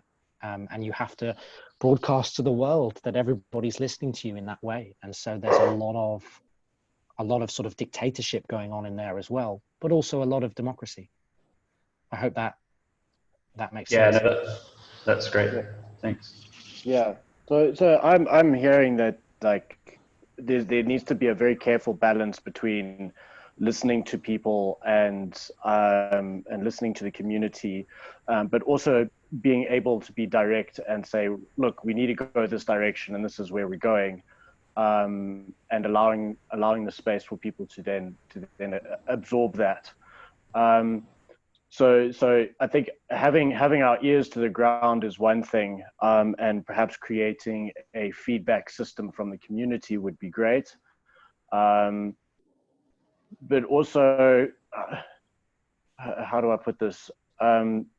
Something that maybe we could create an event or something. The cultural, because I've noticed in my own personal experience with parkour that we're quite community orientated. So when we go for trainings and jams, it's usually 90% of the time with other people. And there's a community network that goes around with all of that, and people sharing videos on Instagram, on Facebook, on Twitter, or however, whatever social media media it is. And you guys play an essential role in disseminating that information. But at the same time, so it's in one regard, we have feedback system through you, with the pulse on the system, on people that are out there, judging by the content and the tones of your input. But there's also that grassroots kind of level connection that we get and we could find useful. But I agree that, say, something like once a month is not going to do it. But if we ran a kind of system like this, when and as necessary, so if there is particularly touchy subjects to the community, that we could then have the platform available to create this space where we can really kind of get into asking the community and getting their feedback from it. So yeah, that's kind of what I'm picking up from this. That I'd like to ask you guys, would there be some way that Parkour Earth could influence that particular pattern, or make it easier for the industry to create this network of this network of essentially feedback system of communications around the globe? I was going to just sort of expand on Alex's point, but you kind of asked it there. So like, I think Alex made a really good point where he said, you don't want to have too many voices, like it's too many cooks spoil the broth. At some point you do just want some authority and some kind of like, this is what we're doing. However, like to sort of add on that, it's like, how does that authority represent the community? So like, sort of what you were saying, I feel like maybe having delegates or like having members of Parkour Earth who are just who you've selected to play that representative of the culture. So i.e. you would select someone who really understands the Stora and the Motors projects and that world, like really understands that through and through, so that the people that are very impacted by that are represented within Parkour Earth. And then equally you would have someone who is like deeply invested into coaching and understands that culture of what it's like in a gym.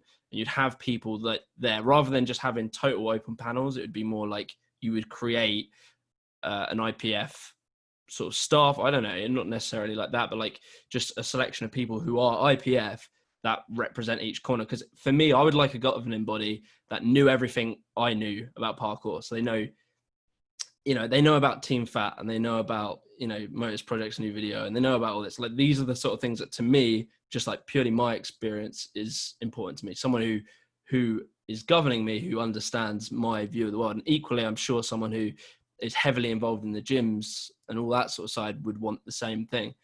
So that's just kind of my thinking on like, yeah, maybe making a network less massive, but just like with representatives that you believe are like the like the character of that. I don't know, like they represent that area of the culture, if you get what I'm trying to say.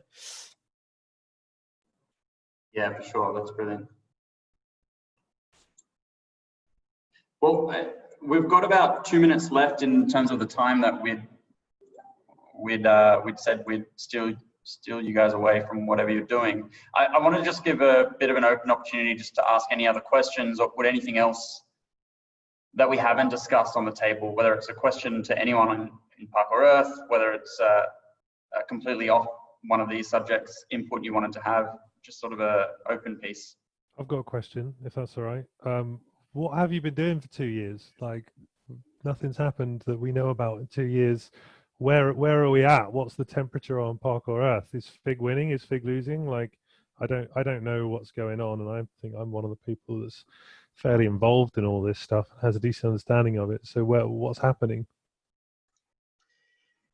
Yeah, when I popped into the CEO role in August last year, And so one of the biggest early challenges for us, but any parkour organization or federation, is around manpower and the ability to action that stuff. So we went from having a CEO who was volunteering in that capacity, already volunteering as a national federation CEO and having a day job, to someone in the exact same position, both of us with young families. So part of the challenge in actioning and making that progress is how much time we have to devote to making those changes, and growing that team. So there hadn't been any effort beforehand to grow the team, because there's so much groundwork that has to be done, boring setup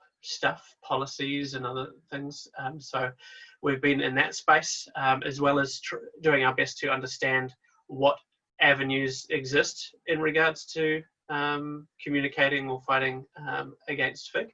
And that communication is always delayed when we're working across languages and across continents and time zones and things like that. And unfortunately, in a current situation, under our current constitution, we always have to have our independent directors present in order to have an official meeting. So if one person is no longer able to attend, then we can't have our formal meeting. So there's been a bunch of frustrations and hiccups that have delayed those things. But this here was the first big project that I wanted to launch again, to have to have our ear closer to the ground, to get that global voice. We certainly have our own opinions and aren't afraid to make a stand and make a call. But we just wanted to make sure, well, I certainly wanted to make sure before going and jumping off and doing some cool stuff, is just having a bit of a greater idea of what the community wants. So I think one of the very first questions is, what do you think Parkour Earth is, or what has it been doing? And I think, yeah, not a whole lot, because we haven't really been able to.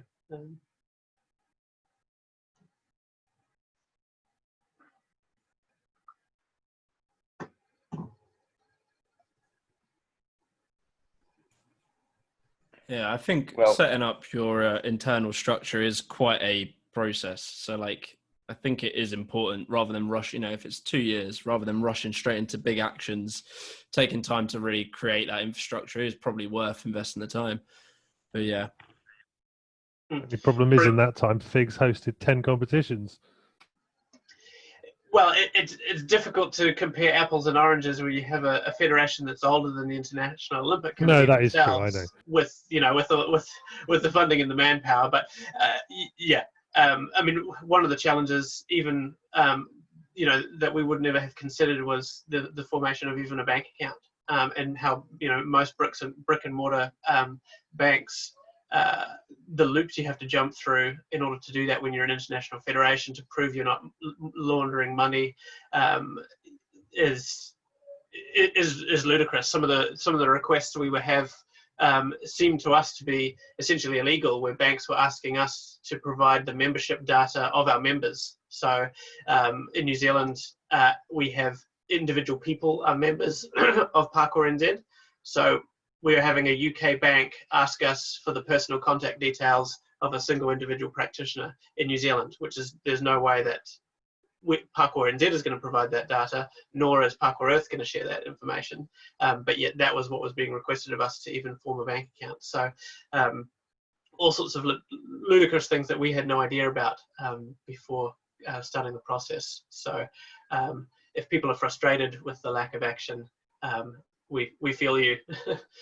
Yeah, I think we just didn't know, and that's another part of the reason where the frustration comes from, is lack of awareness.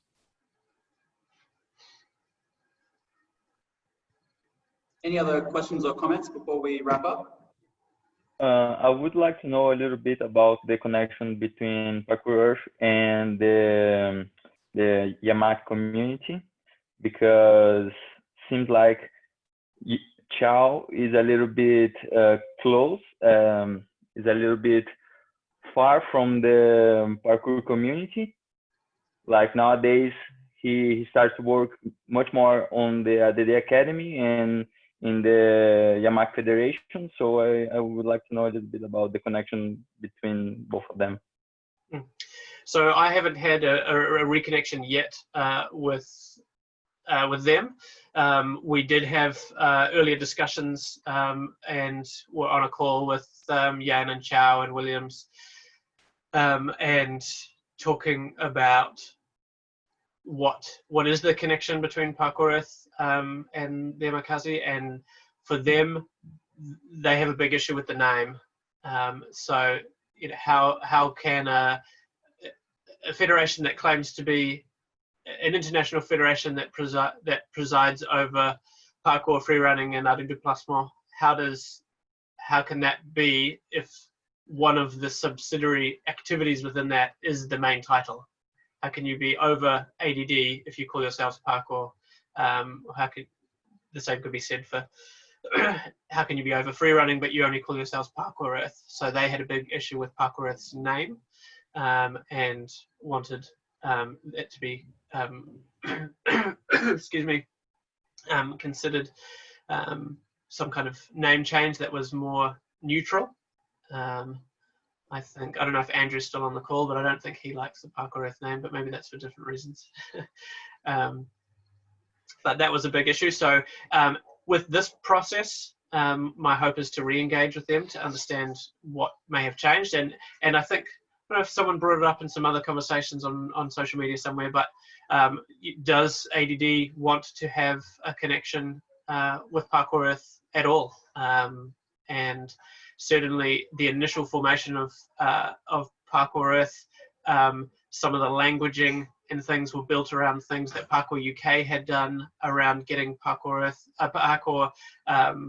legitimately recognized in the UK, and so some of the language that's used in there specifically refers to ADD, and so therefore that was some of the logic behind including it within Parkour Earth's constitution and things like that. But it's just another piece of the conversation. Should, as some of the chat already went, has the ship sailed in terms of working well with ADD because the community at large is less connected?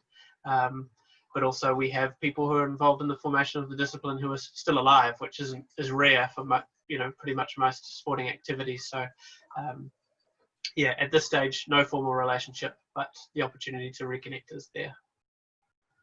Good, thanks. I actually, thanks for that, Damien. I actually don't dislike the name. I think the idea stems exactly from what you were just speaking on, is this idea of inclusion, and especially in a time where I think the ideas of parkour versus free running versus l'art du déplacement are like very disconnected, especially within the mainstream. I think it, yeah, I think it just causes a disconnect between, people. However, yeah, I mean, we all use the word parkour regardless, or most of us do. So I do think it's an intelligent move regardless. But my one thing was that, have you ever considered, I don't know how this fits into the current structure, but have you ever considered like individual membership? I don't know what that entails, but something similar to your high-end like photographics association or like a filmmakers association or something where the community can say, hey, like these are issues that are present, let us help fund that.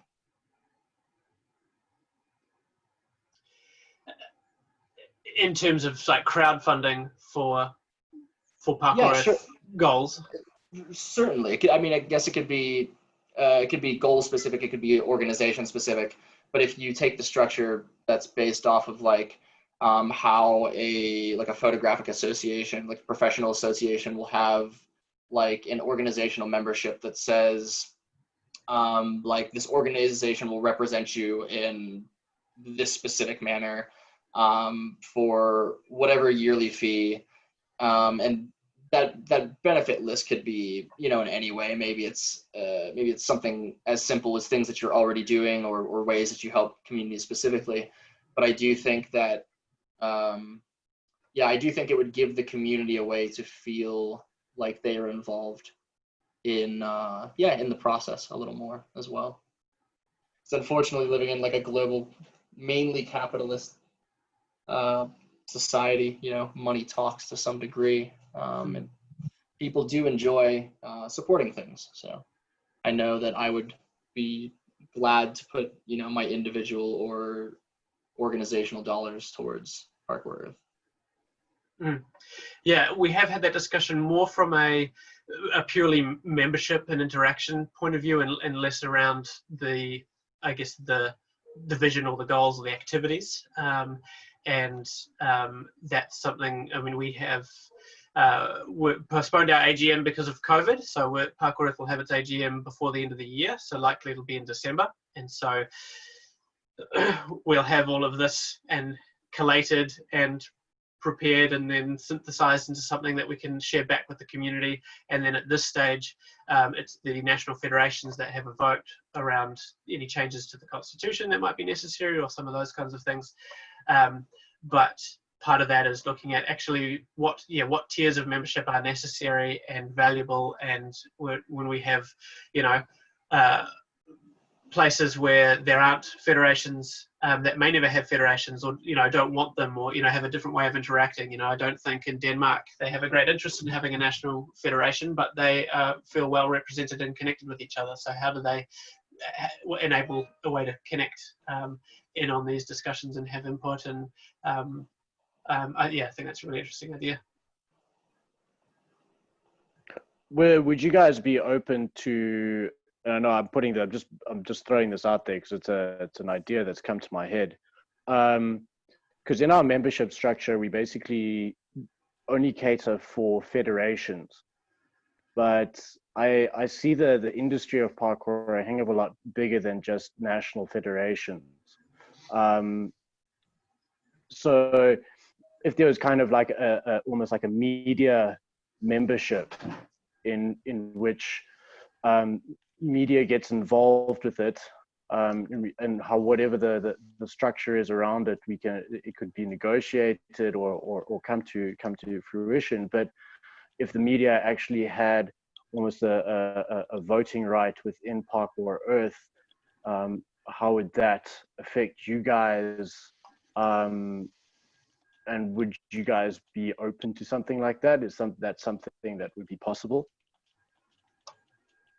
I think probably the first thing I think I said in this was about how gyms and parkour brand. Like, I don't own a parkour brand, but I just see the role in the, you know, having gyms and that stock the garments and stuff. Some kind of facility or some kind of, like, I don't know what you're describing, where you could help a brand get their clothes into gyms, or like just establish that communication. Because maybe, I mean, it probably comes down to the brands not doing good enough work or knowing who to talk to get that in there. But perhaps that's where I was asking earlier, perhaps where Parkour Earth could come in with something like that, is like bridging those conversations and getting those contacts for people who might not know where to start or even how to go about doing anything like that.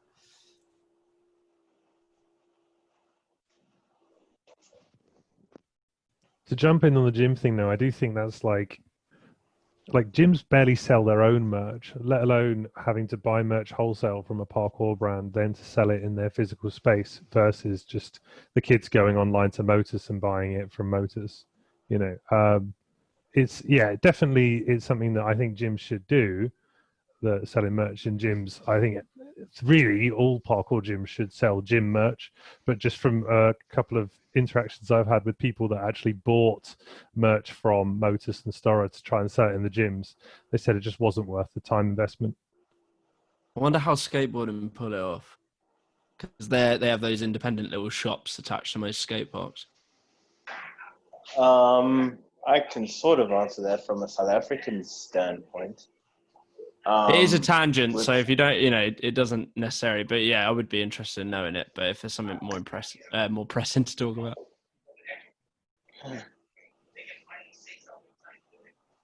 Well, the way, like, it's sort of kind of going in the same direction with skateboarding. The only difference is that it's older, so it had that skate shop phase, but skate shops are slowly dying out and moving online anyway. So even the ones that are in and around skate parks, I think those are the ones that are really staying open. The normal independent ones are kind of dying out and moving mostly online. More so now, especially because of the pandemic, and people still want to skate. No, everything's very much online. And when that opens up, I think the convenience of online will probably remain. Whereas a whole brick and mortar store buying wholesale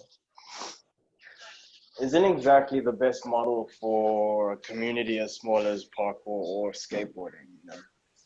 Yeah, no, that's a fair point. I think like to the heart of what my desire is that you know, the gyms help foster the outside community of parkour. So people who go to the gyms very quickly start knowing who Star are and stuff like that. So perhaps from what you're suggesting, like a brick and mortar store and like giving information on that isn't the way to go, but perhaps Parkour Earth could help make resources that are very easily accessible to gyms where they can learn about everything they need to teach people, you know, give them a place where all the content is, or like who are the key people to follow, who are these sort of things. I mean, to me, that would be worthwhile, I think, but some might not be. I think that you're making a good point now, in that, you know, having that information available to the gyms, you know, if they want to promote the larger community, you know, who are the people to promote? Why should they promote those? You would think that they would have an understanding of those people anyway, but going forward, that must not be an assumption that is made. I personally think that, you know, going into the detail of, you know, how to market a brand of clothing is just something that Parkour Earth should stay well out of. Speaking as a brand, speaking as a member of a brand that markets its own clothing, you know, it ties too heavily into the business aspects of making a living from parkour, and as such has a huge amount of, I'd say, personal interest involved. And so getting some sort of collaboration between organizations on that front is just going to be too difficult. But I think that having that basic information, you know, if you want to start selling parkour clothes from your gym, you know, here's a couple of ways you could go about it. You know, really, really sort of fundamental stuff if you were going to get into that sort of thing at all. And I think that would, you know, go alongside other things that go on, you know, safety standards, coaching standards, etc. And you could sort of bundle it in that way. I hope that makes sense. A lot of sense. Any Cool. other last questions or comments? Just on what we just talked about, I think it would be a real good idea to have like some resources on Parkour Earth that gyms can easily access. Because like through those resources, the kids that come to the gyms will find the clothing brands as well. Like if there's like Store and Motors Project or something on those resources, if they watch their videos, they'll find their merch. So I think maybe a bit of that, I don't know. And is that like I don't know how you'd term that, but sort of the who's who or who to follow or who to watch type? Yeah, and like who are like the thought leaders, and yeah, who are like the, in skateboarding everyone knows Tony Hawks and stuff, so it's sort of like, I mean, that's quite a dated probably reference now, but you know, like people in the skate parks would know all the big skateboarders. They'd be very aware of what they are, who they are. So just, yeah, like what you're suggesting, like some resource that just sort of lists out all the really key people, and that would need updating over time because things change quite quickly. But yeah, I just feel like that would be useful. Like with the videos I make, they're very like historic and in parkour, and for me, a lot of the time it's like I'm learning this. Like it isn't that I know it and I'm telling people a lot of the time. I'm learning it, and the hardest thing about making the videos I make is finding that information. And if there was just a place where, like a Wikipedia for parkour, there was one. I mean, it doesn't really get updated as much now, but just like a place of information of parkour and things like knowing who's who is of that. Yeah, I'm kind of going on a tangent, but it's that sort of thing that I think would be interesting and useful. Parkourpedia. Yeah, it does exist though, but I don't know if that's still a thing that is updated, because when I look through it, it's not very up to date.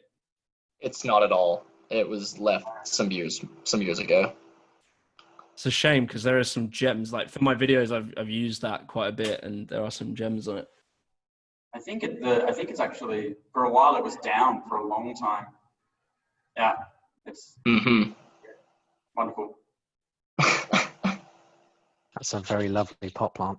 If I can sort of just redirect this very gently towards something that might be relevant to the sort of Parkour Earth, or directly relevant to the sort of Parkour Earth's desire to know, where they want to go and what they'd like to do. I think that in terms of, it relates quite closely to just sort of telling the community what it thinks.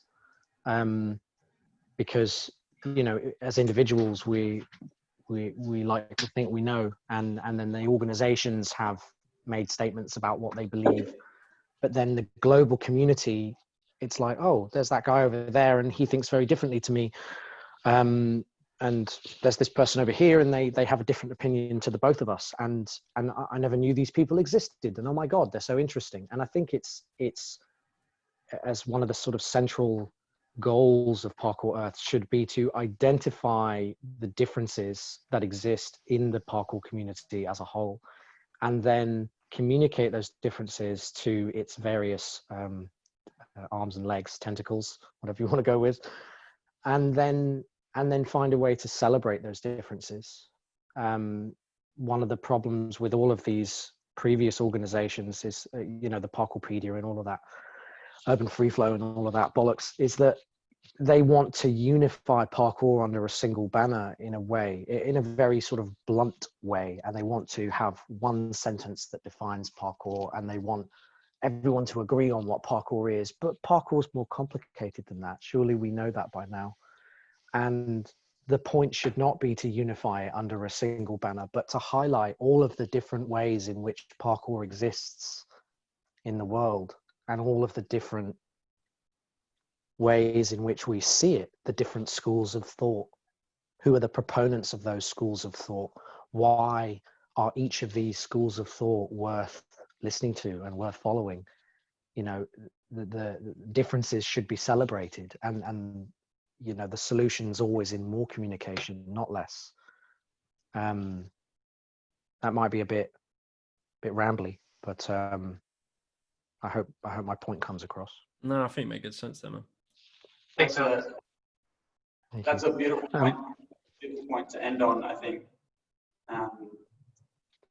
I'll take 30. I know it's super late in some countries with people who are peer pressure to stay online. So I'll give 30 seconds to anyone that wanted to make any last comments, and otherwise we might wrap it up there. Any last urging comments that you'll be upset if you don't get them in? I would like to just know, because we have some aims and national aims, like we are participating on education system. We're starting to set the national code standard.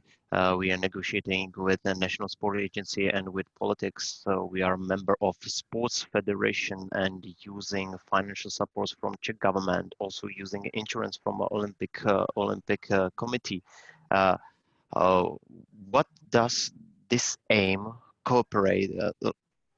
What does this aim is with the aims of Parkour Earth? Does it is it similar, or just we are a little bit different, or may we help in some reasons or cases? How can Parkour Earth support the national federations with their internal goals? Yes. Or also how can Parkour Earth support us, and how can a Czech Association of Parkour or other national association could support Parkour Earth with other systems, for example, international education standard, for example, like ADAPT, which is not in Czech Republic allowed, but we would like to push government to set the national standard, what the teacher, what the coach of parkour has to have, for example? Yeah. I think my response to that will probably take a while. So if it's fine, we'll take the question and then we'll use some of this time, this process to get a better answer to you. And because we already we're having some conversations behind the scenes already, we can continue those. But yeah, thank you for the question. Thank you. Awesome. Well, with that then, I'll finish up any talking that I'm doing. But the last thing to say that Damien mentioned it throughout the session, but as part of this process, the recording gets sent out as well as the notes, and we'll be pulling together all the different thinking from across the different sessions to be sent out and sort of synthesized into a bit more of a holistic field of thought for what the community is giving into Parkour Earth. Damien, over to you to close out. Cool. We're just super grateful that we've got people that are, interested in what's happening with parkour at the international level and taking the time to share with us your thoughts and your critiques. If it's all positive, we don't know how to grow. So we like your critical feedback, and it's great to have all these different ideas, and we're just trying to be creative and find ways to collect some of that stuff. Again, just really appreciate everything that everybody has shared, and we look forward to continuing to connect and try and build something that's actually worth supporting. So thank you. There you go. Thank you for doing that. Thank That you. was really interesting. Thanks, everyone. Have a good Thanks, night guys. or morning or day. A good night. Thank you. Sleep. Bye. It was really good. Thanks, everyone. Thank you. Peace. Bye. See ya.